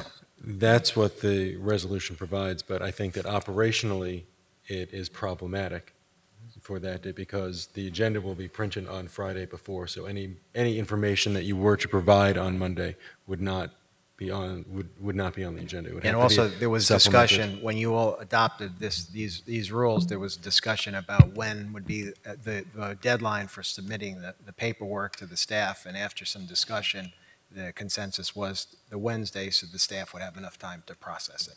Okay. Yeah, I remember the discussion. The idea was that, what I recall, at least my concern was, that I didn't want to be blindsided by some topic or discussion item that was placed on the agenda under, by one of our fellow colleagues, that all of a sudden kind of throws something on there. There's a room full of people. We didn't know it was coming. We haven't had to research it. And all of a sudden they're saying, well, we've got to take a vote on it. And then all of us are trying to scramble and figure it all out in a short period of time. And that was the concern. And I still have a concern with that. I don't want that to occur. So that's why I agree, action items, that's where it gives you that Wednesday time period. You're going to make a decision on it. If it's just a report, then it's less likely to be an aha or a forced vote or something like that. But But I'm okay with whatever the majority says, but that's how I read it. So the information items only, where I put something on there and say I want to discuss this. But also, for the record, the way we've been following this language is it says complete package by the deadline. Correct. So if there's additional information, we're taking that as, well, that doesn't get added, but, Correct. you know, that's up to the individual member if they want to distribute it in some other way. But in terms of the agenda system, that wouldn't, we don't feel that we have that flexibility. But again, these are your rules, so we'll follow whatever rules you like. No, that's why I was just having the conversation, because as I read it, but I also do agree, I think from a discussion standpoint, I think, you know, reports and all that other stuff or information that it's one-sided, where a council member is presenting to all of us a idea, a concept, as an information only is fine. But I do agree, once it gets to that discussion, although there's not a decision being made per se, but there is maybe some expectation of a dialogue, a back and forth, and some guidance. And so that would be good to have that Wednesday deadline, to have staff have the chance to vet it, to give us all the information so that we can have that healthy discussion. So, I mean, that's my 2 cents on it. Mayor? Mr. Williams? Yeah, all I'm trying to do is make it consistent. If it should be just Wednesday, so that way staff, whether this is, because either way, we're asking for documentation, history of it, whatever. It just needs to be consistent. So if it's Wednesday, it's Wednesday, and then the staff has time, we all have time. But you do it on a Monday, it's already printed, it just needs to be cleaned up, that's all. And then that way, it keeps, for me, it keeps me from having argumentation with the city attorney on why I didn't get on there, and it just deletes all of that. And so that's all I'm asking for, Mayor, that we can make it consistent. Just make it Wednesday for everything, and then we'll be done with it. And those are my only changes. Just for everything, meaning council or staff items as well? No, I'm dealing with council items. Got it. No, it has nothing to do with staff. Vice Mayor? Thank you, Mayor. Just very briefly, I agree, I support cleaning it up. Hopefully, it wouldn't happen all the time where we have to bring in items at the last minute for emergency purposes only. But if it's just to clean it up and knowing and understanding that this won't happen every single meeting where we're getting things at the last minute, I can support that. And truly, over the years, that had always been the problem under the mayor and council's discussion items. Action items were allowed, and so none of the council members had any opportunity to have any background paperwork, any kind of idea what was before them. And 8 or 5 or 3 people would show up in the audience, and then we would do budgetary item issues totally on the fly that had been never looked at by finance, never looked at by management, never looked at by legal. And so it was a kind of a protection system that got put in place. If it's clarifying the days and the cutoff points and making that clear, I certainly would agree with Mr. Williams and be consistent. But I think that protection, is really important for us, because it is hard to go to a discussion when everybody doesn't have the same amount of information in front of them. So, Mr. Williams, you brought this item. Is your motion then? Did you have a motion you wanted to put on? Yeah, just to move that we would make consistency to delete Monday and make everything for Wednesday, is it by noon, for council, whether it's informational items or action items. So we would kind of delete that and just items purposely, whatever it is. We don't distinguish if it's informational, because it's still, we have to go through the channels and process. There's a motion. Is there a second? I don't know if that was the right motion to say it, but hopefully it's good enough. But I'm a little tired. My brain is a little tired tonight. It gives us the opportunity to give the attorney an option to draft some language that we can obviously look at. So motion is made and there's a second. All in favor? Aye. Motion carries. Thank you, Mr. Williams. Thank you. Tab 22, you said. Yes, tab 22, this is to discuss the Southwest Master Plan. And each of my colleagues have had different assignments or had different things that they had signed up to do or to take part of that. And so this is basically a report on what the findings were. And so, Mayor, I don't know how you want to deal with that. Do you want? Go right ahead, me- sir. Okay. Yes, sir. Go right ahead, please. I think I'll start off with Mr. Roth. Mr. Roth, I think, had some key information to add with this discussion as relates to the Southwest Master Plan that he volunteered to do. Correct. And that was to try to identify vacant buildable property that would be subsequent to developing new residential properties in the city, in the southwest section, and spent many hours playing with Google Earth and Miami-Dade.gov, and finally realized that the southwest section doesn't have a lot of vacant land to begin to build any major new housing projects, unlike the project we talked about earlier today that was a 40-plus acre parcel that's on the east side of the city. Nothing like that exists over in the southwest section. So I didn't draw any conclusions when it comes to what the next step would be as far as development on the southwest, in the southwest section.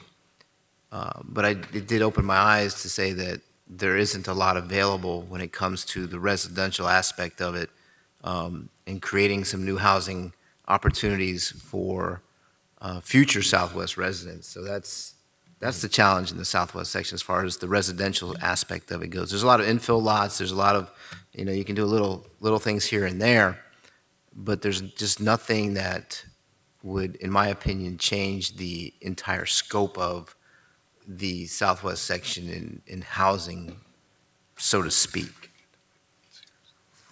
Okay.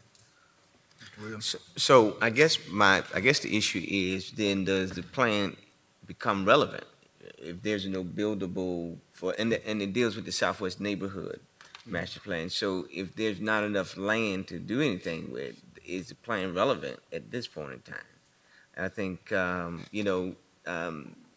beyond what's already existing, and I think going forward, if there's the plan to us has been in the plan that has been non-conforming, a non-workable plan because of all of the steps you have to go through.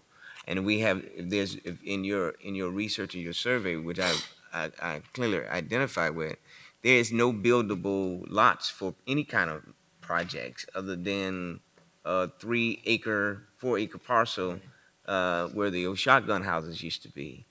And we're still stuck on what we think we should go there. Right, and just to add to the discussion, I think it's more of the Southwest Master Plan is more of the continuation of business within the Southwest. There were some great examples that you brought up where businesses tried to expand and they couldn't because the zoning wasn't proper, or there was something done back in the 70s that if they changed, it would change the whole vision of that property. There's many examples of people trying to go into the Southwest section. There's a great example of the one on Chrome Avenue. I actually called city staff, I think, and said, is this supposed to be there? And that was, I believe it's a pawn shop that totally redid the outside, their facade and everything. It looks beautiful, and that's in the Southwest section. So to me, that's evident that people want to invest. I think it's the overlying codes. We had another company that wanted to do a pool service in that area, and they've had some issues there too. So I'm not totally sure why this exists, because nothing's going to be built in that area. I think we need to look at some of there may be an ability to change some of this so that we can do that in the future. That whole Southwest section from, I want to say Maori out west to 187 is industrial. Right. A big portion of all it of it is industrial. Right. So someone in the past said, we're going to put industrial on this side of the city, and that's the way it's going to be. And unfortunately, that's what we've got. We got the tow truck companies, we got the salvage yards that are very close to the development that's coming in now with the parking garage and all that stuff that may need to be looked at as well. So there's a lot that could happen in the Southwest section as the city's taking its role and improving that area. It's what do we want to do with it? Mr. Williams, can I ask a favor? Can I get a motion to extend the meeting to 45 minutes? Yes. Is there a second? Second. All in favor? Aye. Thank you. Go ahead, sir. Yeah, I think that, when you really carve out the southwest area, you've got portions of downtown, you've got industrial, you really, the neighborhood area as relates to residential area is very small compared to the entire area. And so when people talk about the Southwest, they don't understand that it consists of just residents. It consists of industrial. It consists of some of the downtown. It consists of, as a matter of fact, the City Hall is in the Southwest. The new police station is in the Southwest. Seminole Theater, the parking garage, all this new development, it's all in the Southwest. But persons think that we're not doing anything in the Southwest, and that they're meaning the neighborhood, they're meaning the residential area. And I think that's where the issue is the residential part of it. And from the looks of what we have been able to identify, there's not much we can do to attract building over there other than those 3 acres of land, because there's not a big land mass or used to do. Right. Most of it's industrial. We had to go to zoning changes, and that's not going to, it's very expensive to do and not going to happen. And it may not meet the criteria with the Southwest Master Plan. And so it's my position at this time that we really need to think about taking some parts out that are not, that we don't even see in the future, that can't happen because of things that are already existing. And so, that's my point of view. I look to hear from, I think Vice Mayor had chosen to do some things. I know she has her report ready tonight as well. And so I'll turn the floor over, Mr. Mayor, to hear from the Vice Mayor. Vice Mayor? Yes, based on the conversations from our last meeting, we were asked to determine which, our areas of strength and what we would like to be responsible for. And definitely myself, outreach and community engagement, helping to facilitate those conversations in the community about the Southwest Master Plan. That is definitely something that I feel I can be most impactful and effective with. Okay, thank you. And we've started the Southwest Advisory Board. They've gone out and we're planning a discussion, a town hall discussion, and they wrote out, I think it's even on Facebook, on our Facebook page, where they had questions, and they took it to the residents themselves to say, hey, this is what's going on in our city. What do you have to add? And some of the things that we got back from it really had everything to do not with what the future will be, but what is currently existing. And so I look to go into that and to share that with you in Sunshine as they finish up gathering those information. We had certain persons from the Haitian community. They went, the Haitian pastors gathered through their congregation that live in the Southwest. I mean, we went door to door, literally. I remember that. Yeah, and it was effective. And we were able to get the pulse of the community to see exactly what their issues were with the area, how the area has improved, what can we do, what else can we do to improve the area. And most of it centered around cleanliness, crime, those deterrents that infest areas, of course, like the Southwest area. And so I think as we move forward with your outreach and engagement, you're going to come across some of those issues that I believe that doesn't have a direct effect on the plan, but has a totality effect of the community. And so, hopefully next time I'll have some of those cards to be able to share with you. So as you continue to do your engagement, as you do very well always, to pull the community together and really get, in detail with it. So I have a follow-up question. Yes. Would you like for me to work in concert with the Southwest Advisory Committee? Because I don't want to be in a right and they're on the left. No, If no, they've I already think- started this work. No, I then- I think it evolved into that. I'm just Okay. saying in the context of the forum that we're putting together, I think it just morphed into that. Okay. But no, I think from different contexts of what you're doing, we'll work in concert with it. Okay. Yeah. No, I don't think you would need to. No. Okay. Do you, Vice Mayor? Do well. Okay, I got it. And so that would be my only thing to say about When that. is their next meeting? They just had one last Thursday. I think they have a call meeting coming up, so I had to check. So I would Selena. like to gather some of that Okay. information. that Okay, they yeah, because they received. will have it. And Selena, I think Selena has okay. it. Yes, Selena has it.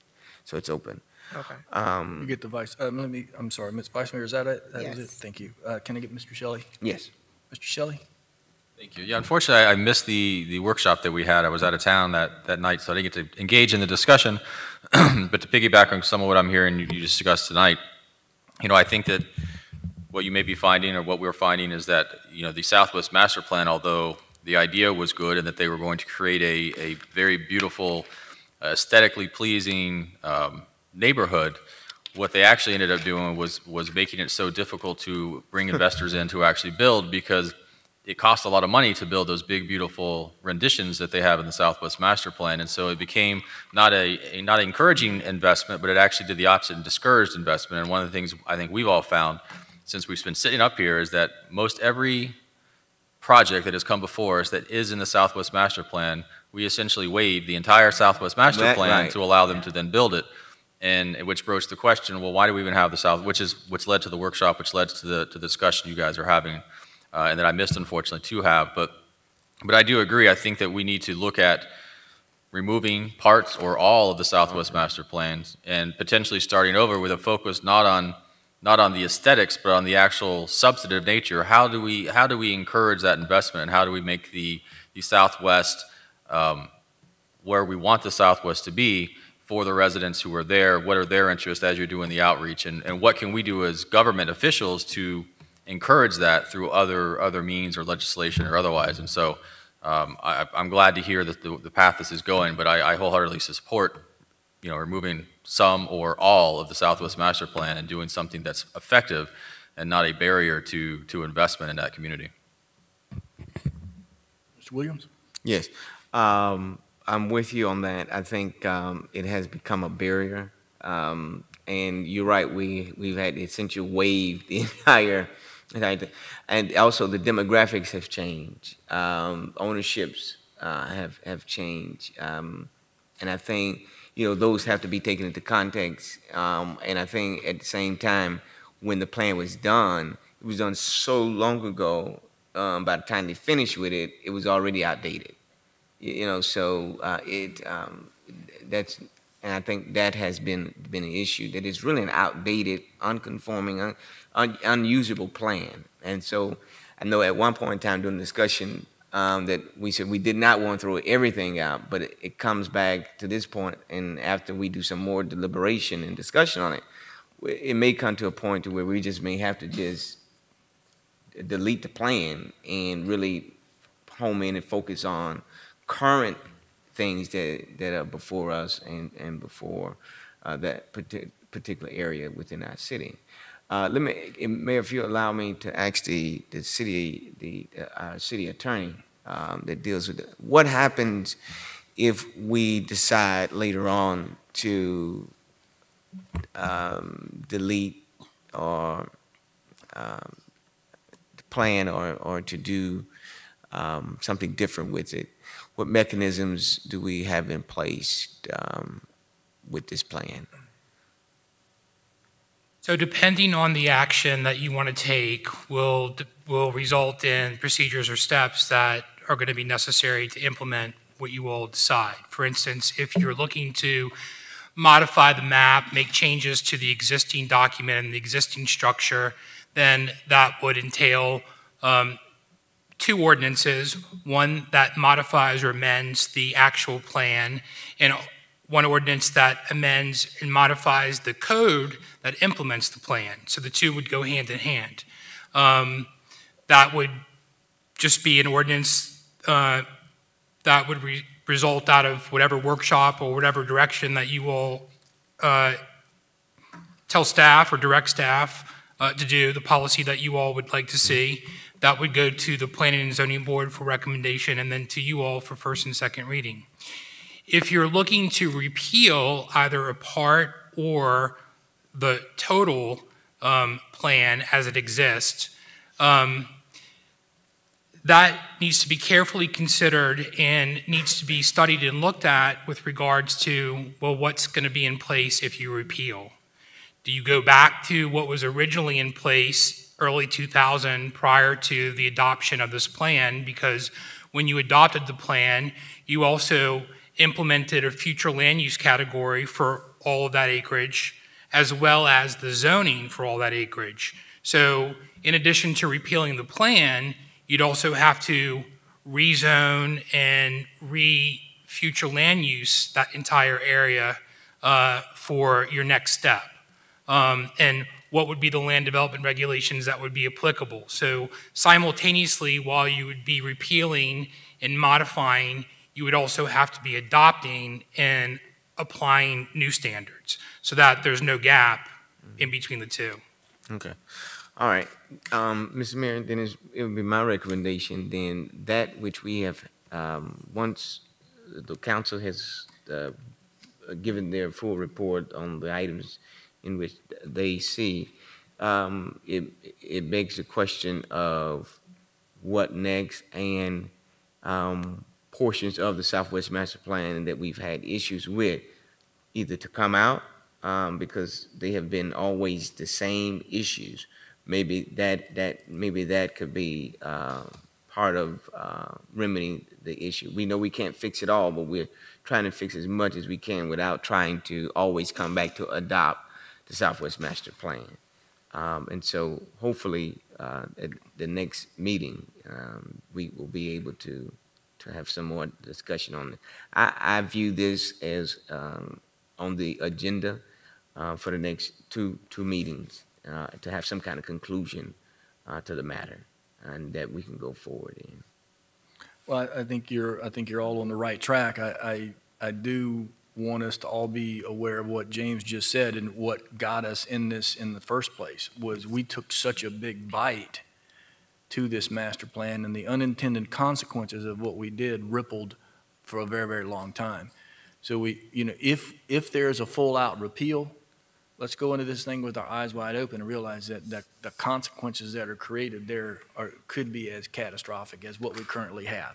Mm-hmm. So maybe the opportunity would be for, as you're doing, right, identify your specific issues that have been a continuous hindrance to anything happening, and then let's take those 1, 2, 3, 4 at a time, right, back them out as a body, and make sure that each one of those that if we back it out, you as staff members do all of the analysis of the ripple effect that's going to do. Because there's traffic studies that tie into this. Right. There's all these things that tie into this study. So, I think we're on the right track because it has been a hindrance. But I think if we do it as a body more selectively rather than with the hatchet approach, I think we might have a chance to not get ourselves in more trouble or stay in trouble. Mm-hmm. That would be my opinion as a colleague. So, but I think it's a healthy discussion, and I think you guys are doing a great job going out and asking for community input and specifics to where we're throwing up roadblocks. So, Mr. Shelley. Yeah, just going to add to that. I think though, when we look at this, regardless of if we decide not to repeal it, we decide just to back out pieces. I think we still need to look at it holistically to start. Absolutely. Because ultimately, the Southwest Master Plan was put together based on some sort of philosophy and vision. And so as we start pulling pieces out, we're chipping away at the philosophy, the vision of it. And if we don't have a replacement philosophy and replacement vision and look at it holistically, where and how do we want to take the Southwest in the future, then we're end up with a mismatch of regulations. And yes, we may take away some of the impediments that we've seen reoccur, but will we have really done anything to change the face of the future planning of the Southwest, or have we done anything to increase investment or economic, investment into the Southwest or building? And so I think we still need to look at it holistically, even if at the end we end up only pulling out and replacing one holistic piece with another. so long as there's a uniform vision at the end of the Southwest Master Plan is my biggest concern, more so than the individual small pieces. That's the only caution I would say. Yeah. Thank you, sir. Mr. Roth and then Mr. Williams. Yeah, and as we explore this, I think maybe if we were able to divide the southwest section into a few sections, just for our planning purposes, because when you've got such a large area of industrial, we may not want that to continue to be industrial. I know the attrition is going to take some time. Right. But if we're going to build it for the future, and put a plan in place that future council and mayors can follow, that's simple to follow, versus what we've had to deal with in the past, and I've seen it for 25 years in the city, where a body changes and the plans of the previous elected officials' dreams get dropped, and there's no plan in place again. So, because my vision is somewhat to reduce the amount of industrial space in the city or in the southwest section, so that we can free it up for other commercial development or residential development. I mean, and not to scare anybody out there who might be watching that owns a business or a property or something out there, this is not something that will happen tomorrow or the next day, but this is for future plans and the future of that specific area. As I was going through my exercise of identifying properties, there's very little commercial within the Southwest Master Plan area, and there was a lot of mixed-use stuff, but all of that property has been built out already. Mm-hmm. So it's kind of like what Councilman Shelley said. And as the mayor said, we got to take some caution as we move forward with this, but we're not planning for something now that's for today. We need to really sit down and think about, where does the Southwest section, what does it become in 30 years from now? With the parking garage, with the movie theaters, bowling alleys, and whatever develops of the Losner Park area, there has to be some residential component in that area to support what we're building there now. And we can't change that today, but if we put that vision in place and make it a map that somebody can follow for years and years and years to come, I think that's where we have to take this process. Yeah, and which leads me in closing, You were finished? Yeah, I'm good. And which leads me into closing, my point, Mr. Mayor, is that though we're trying to stir development downtown, the residents within the Northwest and the Southwest can support local businesses. And what I mean by that is that we pass downtown all the time. We've seen, I won't call it a restaurant, but it's changed hands. We all know what I'm talking about. It's changed hands so many times. It's been a barbecue. It's been everything that you can think of. And there's nothing that could sustain a restaurant downtown that's in the Southwest and the Northwest area. And if you're coming here, you got to be coming for a purpose. And that's what I think we're trying to do by spurring development, in which we're initiating with bowling alley and the movie theaters and the cyber library. We're trying to spur activity that will support, but yet the surrounding areas does not support what we're doing aesthetically. And just to your point, you asked the staff a question last time, is about the Southwest Master Plan talks about affordable housing, but we don't have affordable housing policy. So there needs to be also some language cleanup in here that things that should have been established that were not established, and we need to go back and look at to see if it needs to be established again or it needs to be established at all. So when we're going through the Southwest Master Plan, there are things that were said that should be implemented that are not implemented. And so we've got to really, I don't know how to direct staff. Mr. Mayor, maybe you can help point us in the right direction on how to deal with some of the language that's in there that calls for action that should have been done that has not been done, as far as policy issue-wise. So, this is a large apple to bite. And there are many very complex issues with this in trying to fix it. So as we go to try and fix it, there are other issues also. Language needs to be cleaned up, Maybe Mr. Shelley, you dealt with the code. Maybe you can go through the there and look at some of the language in the study that deal with policy to maybe bring that forward so that we'll have some idea of what is existing, what doesn't exist anymore, and perhaps that will help spur up some of the cleaning up of the language, if you don't mind taking on that task. Could you do that? Yeah. And then that way we'll know what archaic language needs to be changed, what needs to be taken out as we start to really clean up this Southwest Master Plan. That's all, Mr. Mayor, for a report, unless my colleagues have something else. Vice Mayor? I just have a quick question. Comment and question. I'll also be engaging the business community as well as developers. Great. To get their perspective also, to that's ensure that great. we have diverse perspectives from all of our stakeholders. But my question was, are you going to continue to place this on the agenda periodically so that we can continue to have those conversations to ensure that we don't, have this rich conversation now, then forget about it a month later? No. So continue to foster these conversations by having consistent meetings so that we can give follow-ups. Well, that's what I think I had, I don't know if I stated earlier that we would continue, I see it coming on the agenda for the next couple of months. Okay. That way, we will have consistency in reporting on what our follow-ups are. Okay. Yeah, if that's possible, Mr. Mayor. Absolutely. Yeah, to continue to, Mr. Manager, Mr. Attorney, if we could place this on the agenda next ensuing months, so that we'll continue to have this dialogue. And then now, Mr. Shelley is a part of it. He can take the code part of this section and really dig into it to find some of the archaic language or language that does not exist anymore, to bring that back for us. And then that way, I think we'll all be covered. I think Mr. Maldonado will have his report at the next meeting on his section. Okay? All right, thank you, Mr. Mayor. That's all my business. All right, sir. Thank you, Mr. Williams. Mr. Maldonado? Thank you, Mayor.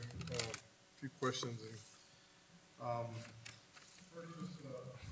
Okay. First, just an update. I know that I'd just like to put it out there on Friday at 6 p.m. Waterstone Master is going to have a meeting that they're going to have in the community, and I know that I have some staff that's going to be a part of it, but I just want to let the community know that are going to be watching this video in regards to the Waterstone district, my district as a whole, but it's really the Waterstone community that's going to have a town hall meeting. So I encourage any citizens or residents from the area that if they want to join in and hear what's going on, to please be at that meeting. And that's this Friday at 6 p.m. That's one.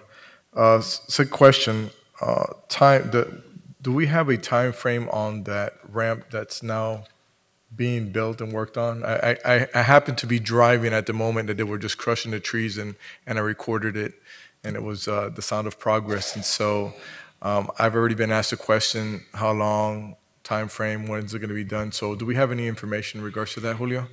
I don't have the exact schedule with me here, but it's about an 18-month project. So you're talking at the middle of next year, towards the end of next year, it'll be completed. Okay, looks like they're moving quick. fast. I see trucks lining up there, and so, but the question has been brought up already in my community: when, how quick, and so. Yeah, just to lower expectations a little bit. There's a lot to the project, and it's going to be somewhat disruptive. So, kind of everybody prepare for a little bit of dust and noise and a little bit more traffic before it gets better, because they got a lot of eggs to break in order to make that omelet. So. There is, yeah, because the project not only includes the ramp, but also adding lanes to the turnpike on that particular portion. So Right. if you're driving the turnpike, you're going to see also how they're shifting lanes to make that work available as well, to make that work site available. That's another good news that I saw. Obviously, just coming down from Miami, you could see that they're already working on expanding our roadways. So that's obviously some good news. And but as long as we could put out any information or any new information that we do get, if we could just post it up on our media portions, so that the community stays abreast on the progress of that, even though they kind of see it, but they still want to know. Question for there's a property in front of Everglades Preparatory School. That property, what is it supposed to be? I know that in the past I've brought up where it has some fencing or green fencing around it to hide the shrubbery or now at this point the trees and the jungle that's there. What is the requirement in managing that? And I say that because the school year ended, but it's going to quickly start again. And so, just I see it as I drive by, so it's more of a concern than anything else. Would anyone have any information in regards to that? We'll follow up. We're not. I guess that'd probably likely be a code, and Chief, we'll follow up on that one. Everglades preparatory? Yeah. Okay. And no, that's it. I'll hold my other comment. That's it for today. Thank you. Thank you, sir. Mr. Shelley. Thank you. Thank you, Mayor. I've got two items. I've got tab 23 here. That's a follow-up from our discussion we had at the Committee of the Whole regarding the military and veteran parking signs. And so I worked with staff, and based on our discussions and some of the comments that we had had and some of the discussions we had had, they brought back two potential ordinances for you guys to evaluate and look at. The first one that they have in the packet here as part of tab 23 is the voluntary version. And so when you read that, the section 30-447 on page 2, it says applicants seeking development approvals are encouraged to specifically designate parking spaces, and then it goes on to recommended parking spaces and where they should be located, the signs and markings. But essentially that is the voluntary part that we discussed, where there's no penalties, there's no enforcement of it. It's just a way of us voluntarily showing that we are backing our military, that we're encouraging all development to give the military a preference in parking and to acknowledge their sacrifices and services and that this is a military town. If we go this route, I would actually change it where it says we strongly encourage versus just encourage, just to drive that point home would be my recommendation. And then the second ordinance that's behind that first one, that would be the mandatory one. And that one you'll see where it says under the same section, on that page 2, section 30-447, parking spaces specifically designated for active military and veteran persons shall be required versus the strongly encouraged. And then it goes on to establish everything the similar as the other one. Then if you keep going, though, there's a penalty section now, section 30-448, which actually requires us now to issue a decal. And all this was based on the baby parking, the stroller parking that you see at the county level. So that's where this format was used by the attorneys. So now if we go this route, now we have to actually figure out a methodology to issue a decal. Is there going to be a fee for that decal? Where are they going to pick the decal up? Are they going to have to then hang the decal to identify themselves as military or veterans? If they go to that part, then the next step is, well, okay, if we're enforcing a decal, then we also need to have an enforcement of the people parking there, which leads to two options for enforcement, having the vehicle violently removed so they could tow the vehicle, or they could just issue a moving violation like they do currently with the current signage for stroller parking, handicap parking, et cetera. So, I mean, my personal recommendation is probably to go with the voluntary methodology. It's simple. It sends the message we're trying to send, and then let the Military Affairs Committee, we as policymakers and elected officials and other community leaders, put pressure on these businesses to conform, to put these parking spots up, and to, it should help their business, because as they show they're military friendly, you're going to get more military members visiting those particular businesses and establishments. The other thing, too, is if you do the voluntary, then there's no requirement for non-conforming uses, because, again, we're only going to see so many new developments come through that we can actually have this requirement stick to. The ones that are currently in existence, we're not going to be able to necessarily go back and then make them put those signs up. So the best methodology is do the voluntary way, and hopefully we get the new businesses to take part, and then the existing businesses, we go back, we educate them that this is now available and a possibility for them, and that's something the MAC can do, the Military Affairs Committee can do, and hopefully we start seeing these signs pop up, which encourages also, as the Vice Mayor said, that I think we should lead if we're going to set this example, and we should do that for our government buildings and go ahead and voluntarily erect those signs if we move forward. So with these two options, I think really what I'm looking for is, one, is there still interest in moving forward with this? And then two, what is the desire of council, voluntary, mandatory, or some other methodology that you would like me to put together and bring back? I move your recommendation for the voluntary. Okay. Is anybody opposed to the voluntary version? Okay. Okay, and in that case, then I'll work with James, and this will actually go on the next council agenda to be voted on as an ordinance and then implemented and enacted. So, thank you guys very Thank you, much. sir. Tab 24 is the discussion regarding permanent city public information signs. I think I spoke with you guys about this back in, I think it was December-ish or so, where I brought this forward a couple years back, and it just never gained traction. We had some, it just never moved forward. So, and part of that was because of the law at the time. There was some concern about First Amendment rights and First Amendment issues of free speech and other things if we started to make these signs available. James has indicated, there's a memo here, that law has now been clarified and changed. And so long as it's public information, city government sign on city government property about city government events or city-sponsored events or city-related activities or messaging, that there's no First Amendment issues, there's no freedom of speech issues, and so that allows us then to not have to worry about some of those problems that we may have had before or was unclear before. And so what I would like to do is work with staff, if everyone's okay still with the concept, and the idea, again, to refresh your memory, was to hopefully find grant dollars through FEMA or other disaster relief, or maybe through Turkey Point or other places where there may be a need to communicate emergency information to our residents because of hurricanes, because of nuclear issues. And so what we would do is use that funding to erect these community signs or public information signs. And then when they're not being used for emergency management purposes, they're available to us to communicate to our residents and citizens. And the idea would be to try to do one on Kingman, Chrome, and then also try to work with the Turnpike Authority to maybe put one on the Turnpike as a means for us to communicate with people that are passing through the Turnpike on the way down to the Keys, and then maybe even US 1. It just depends on where the funding would be allowed through state or through federal government funding for the roadways. And that would be the idea, and then implement those signs, build those signs. Obviously, that would all come back to the council for design, what the signs look like, where they would be placed permanently. But at this point, I'm just looking for still having interest in it and giving me authorization to move forward with staff to try to find some funding or find a way to bring this project to life. Mr. Williams? Yes. What was the issue before? I must have missed that meeting. What was the issue before that we could not have done it? Well, I don't know if there was a specific issue. It kind of got pushed aside, and then it never got picked back up and moved on. This was back in 2012 when I first brought this up. I re-raised it again in December, and at that time James had indicated, and he can answer it more, but I don't think there was clarity on the ruling about what with the government speech or government signs.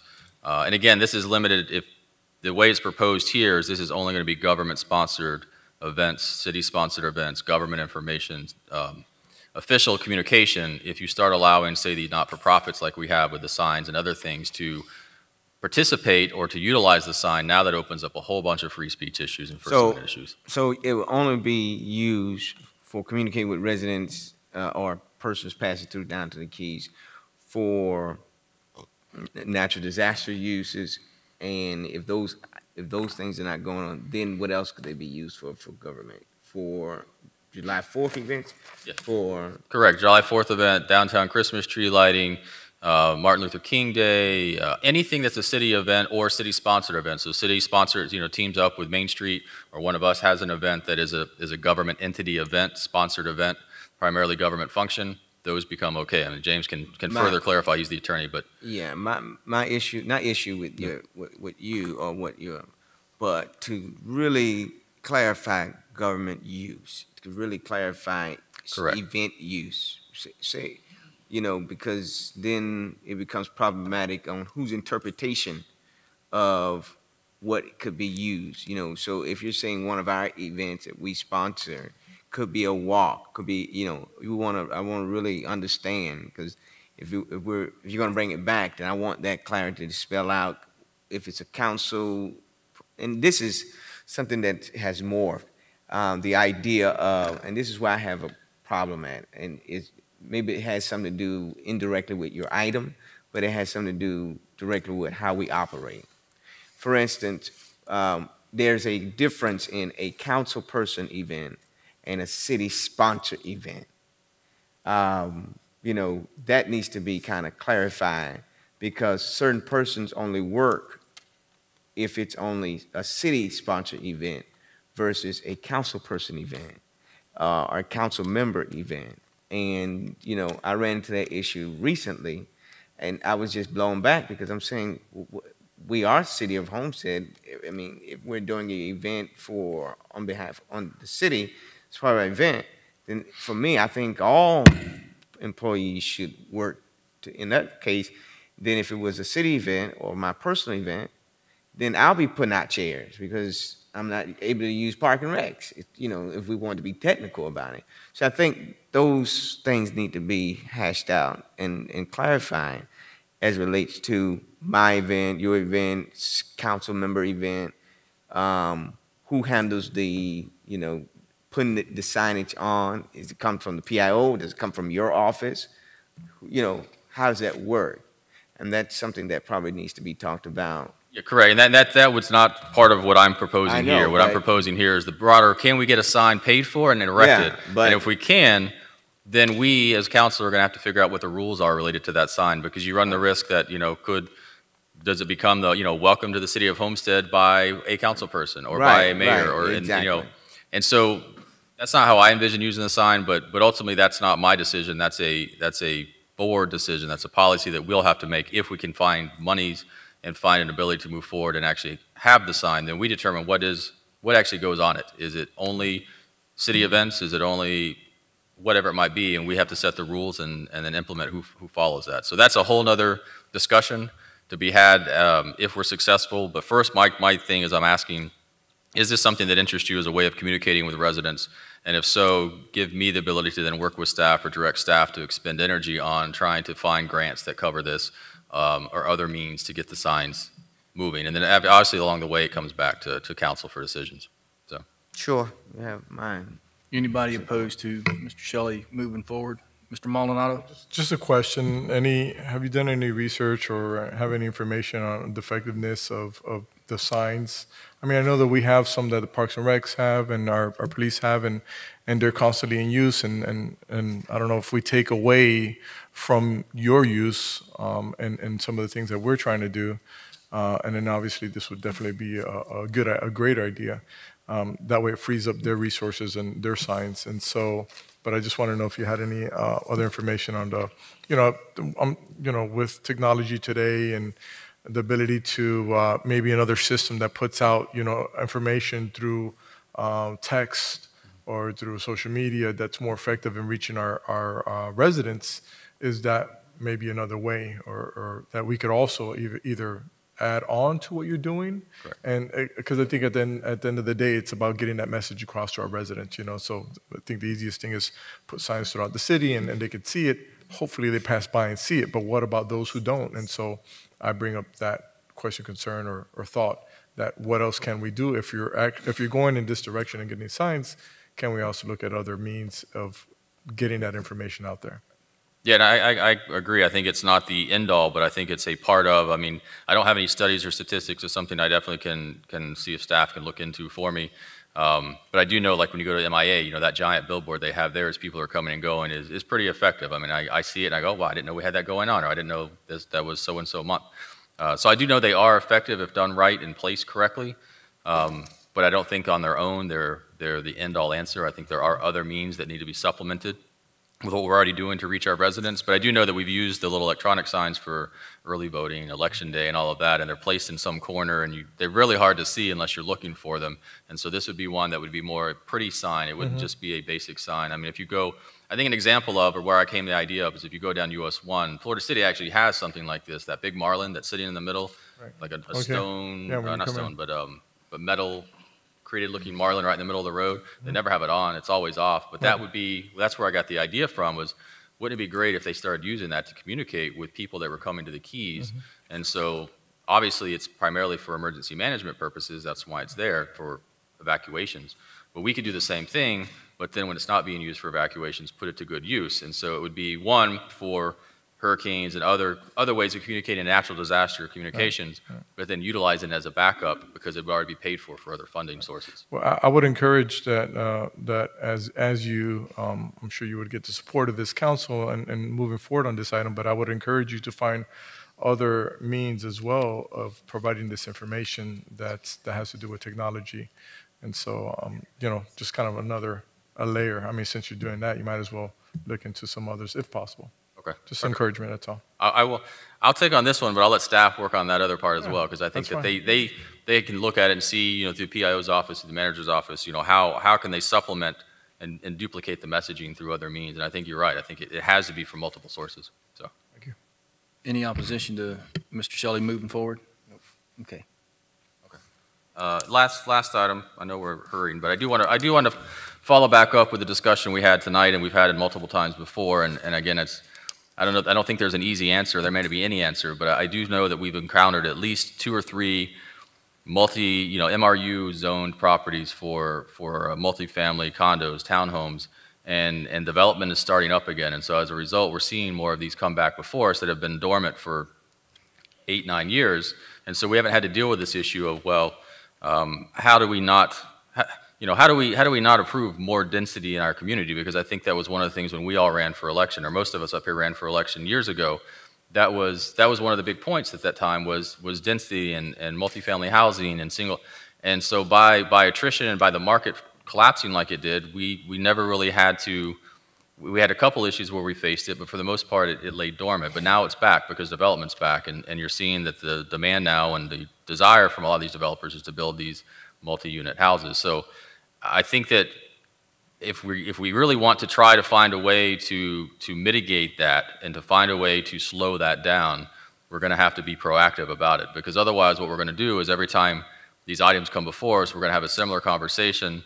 We're not going to like what we have to do by law, but we're ultimately going to keep moving on to the next one and the next one. Before we know it, I mean, we're going to find that we've approved, and we may not be able to stop it at this point, and we may be too late.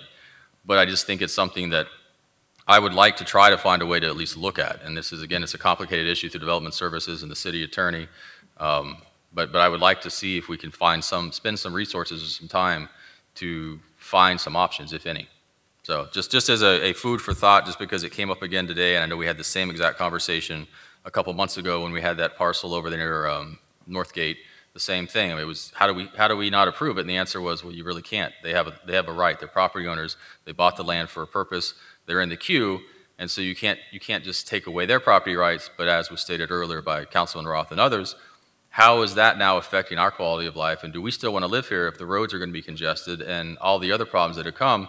And so somewhere along the way, we've got to try to get ahead of it. So I wanted to raise it as a concern. I would like to try to find some way to put some time into it. And that's just a comment. Thank you. Well, from a point of view, I think the staff needs to provide us as best they can with what's already approved. I mean, you take Keysgate as an example. That's been approved for many, many, many years as part of the DRI.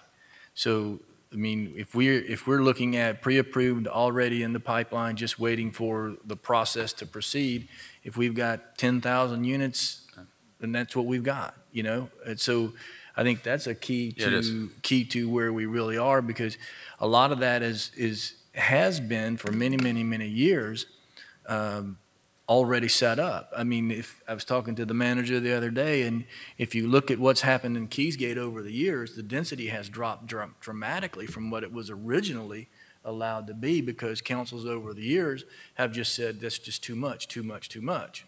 So I think if you can bring us a baseline first to see what's already basically approved and just waiting for the development to take place, I think that'll help us as well. Just as an idea. Mr. Williams? Yes, Mayor, and to my colleague, Councilman Shelley. You know, we sometimes we're in a position to be reactionary. We don't see a problem until it comes to us. So it's hard to really kind of identify. And then we go into a reactionary mode and we create these new ordinances or new rules and moratoriums. And then a couple years down the road, we're faced with something different.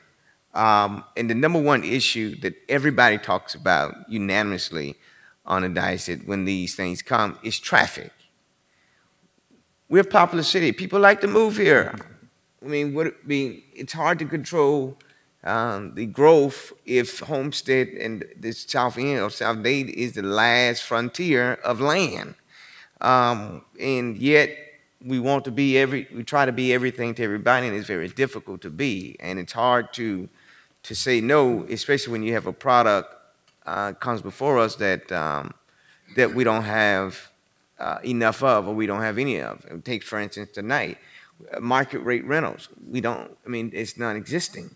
And, you know, if it's 150 units, well, it's non-existing. I mean, it really doesn't exist. Yet, the R1 and R2s are comfortable, but think of those who don't want to, you know, can't afford to buy a house. There's no other options, you know, for that. So it's one of those discussions like the Southwest Master Plan. It's really got to be, you know, have a couple meetings to be placed on the agenda, and we've got to make time like we're doing tonight for these things, because if not, then we'll always keep pushing. And we only meet once a month, you know, with these kind of issues. So it's going to take some time. So is it your idea to put something in place to have a conversation about it or have a workshop about it? Because you're bringing it up now and then it gets kicked down the road another 6 months, 7 months. What is it that you want us to Yeah, correct. I mean, my personal opinion, I would like to have some time put into it, but that's why I raise it tonight, because, you know, I may have a vision of what the city is, because as you mentioned, people are developing here. They want to develop here, but I think what we need to do as policymakers is figure out what do we want this city to be, because we can let this city turn into everything that's north of us, because everything's north is coming south. And if that's where we all want to live and the community wants to live, then that's fine. Then we'll move forward with that type of vision. On the other hand, if we want Homestead to be different than everything that's north of us, which for me is why I live here, then that's where we need to figure out how can we make that happen, or is it too late? Are we behind at this point? And so that's my philosophy, my thought process. But if I'm asking the question, if you guys are on a similar plane or you want to see what other options are out there, then yes, I would like to try to move this forward at some point in time and have staff put some time, do a workshop. Let's debate this out. Let's see what the options are. And we may find that we have no options, or we may find that we have some options that will work. But I don't know whether my colleagues are on the same page, and that's kind of what the question is. That's why I raise it tonight. And if you guys say, yes, we'd like to also look at that, then I think, yes, let's put it on the agenda and let's talk. Okay, so Mayor, then my next question will be, my colleague, as the mayor has said, that the staff will bring us back what's in queue already to be developed, even if it's 5 years or 10 years ago, it's been approved. That way we know what we are working with, and then go forward into what else is that. Because the main thing that I hear, even from a current, you know, resident here, from a person, is that they're still saying that we've got to go north to enjoy things, even though we're trying our best to attract things from the north. But then at the same time, we have philosophy that we don't want to be like the north, because we still want the small bedroom knit community. At the same time, we have people moving from the north that wants the amenities of the north here in Homestead. So how do you know? Correct. No, that's what I'm saying. That's where the debate needs to take place. The discussion that I'm thinking that you're saying that you want to have. So I have any problem with doing a workshop. I'm committed to it. I'll be here. We just got to dig our feet in and come to the workshop. Come to the meeting. And what I would envision, again, I don't think it's commercial as much that we're trying to slow down. We're actually trying to slow down the higher density. We have enough houses and rooftops, I think, at this moment in time. Now, the makeup of those rooftops may need to be changed. As you said, we may have high-end rooftops, and we need to add some more affordable rooftops, but that's the great thing about having so much space, is that we can hopefully plan to provide something for everybody. But we just need to look and see what the options might be. Mayor, I'm interested in what Councilman Shelley is doing, trying to accomplish. I think we all are. I need to get an extension of the meeting for 15 minutes. Is there a motion? Motion. All in favor? Aye. Motion carries. Mr. Maldonado? Thank you, Mayor. You know, I agree to an extent of you know, what we're talking about, and I know there's a lot of times that we don't want, you know, R3s in certain areas, but I think you know, I think that if we're saying no R3s, are we going to, you know, say R3s at all throughout the city? You know, I don't know if that fits. And then, I mean, look what we're talking about, a downtown area, which maybe at some point we want to live, work, and play there. And so if we put in some type of stoppage or moratorium or an end to any type of multi-use residential units, you know, that we shoot ourselves in the foot in the development of the downtown area. You know, what if you know, with the, you know, the same concept that they did when, as the gentleman was speaking, and what happened to downtown Dayland, and where they extended the transportation system down here, And now you have what is downtown Dayland, which is you could live, work, and play. And I think there's some thought and idea of that happening, and it's possible to happen down here. So my concern is that as we work on this, that we keep in mind, what's the future of Homestead look like, and because. Again, I don't want us to stop any progress on what can happen in the downtown area. That's going to be my concern. But I understand where, look, let's just be honest. I mean, I think the term has been said, it's NIMBY, not in my backyard. Once it affects me, I can have all the property, but I don't want no one else to live in here. And I think that's really not fair in how we approach and how we should approach development. And so I understand what, because of the traffic, and we'll do the traffic analysis to make sure that we have, the proper flow of traffic or to mitigate and ease traffic. I think we've all in this council said we'll at some point address that issue, and any of those developments, those R3s or multi-family residentials, we'll be a part of that discussion to make sure that it's done properly. But I would caution, and same thing, and what if, we wanted to make, what's the downtown area? The downtown area of Southwest, is it 4th Avenue or is it 6th Avenue? And we wanted to use a multi-unit residential units there, close to the downtown area. Do we hinder that? So that's kind of my concern and my thought that I want to put on the record. I'm not so totally against R3s because I think they are needed. I mean, I was reading in the Urban and Planning Development League that, Seattle, which has been basically a suburb type development, and now has experienced this growth of technology, now are having to go back, the council is having to go back and change the zoning because now they're in need of multi-use residential units because because you have professionals that are there that are young, that are starting, they're coming out of college, and they're making good money and they're in a good industry, but they can't afford to live in the homes that are within that area. And so, it was mentioned here today with Sue Newman where, or I'm not sure if it was Sue or her husband, and they mentioned that the housing around that area started at $300,000. So, what about my daughter when she graduates, college, but she doesn't want to move away, but she doesn't want to live at home? Will she have the ability to rent somewhere here and then hopefully grow into Homestead? Are we providing the platform for the future generations that we want to be educated and be a part of Homestead?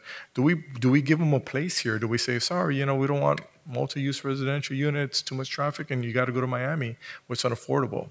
So I think we definitely need to have this conversation and be cautious of how we make that decision, because we could also hamper, what is to become of the future of Homestead. And so, and part of that discussion, maybe do we bring in amongst we can have our own ideas, but then, what about the professional idea, like an urban planning developer, that could give us insight on, what could happen or what should happen down here, or take our vision and our thoughts and then say, look, maybe this is an idea. And so, I welcome the conversation, and I think it's important, and the future of Homestead, and so I'm looking forward to be a part of it. So that's my 2 cents.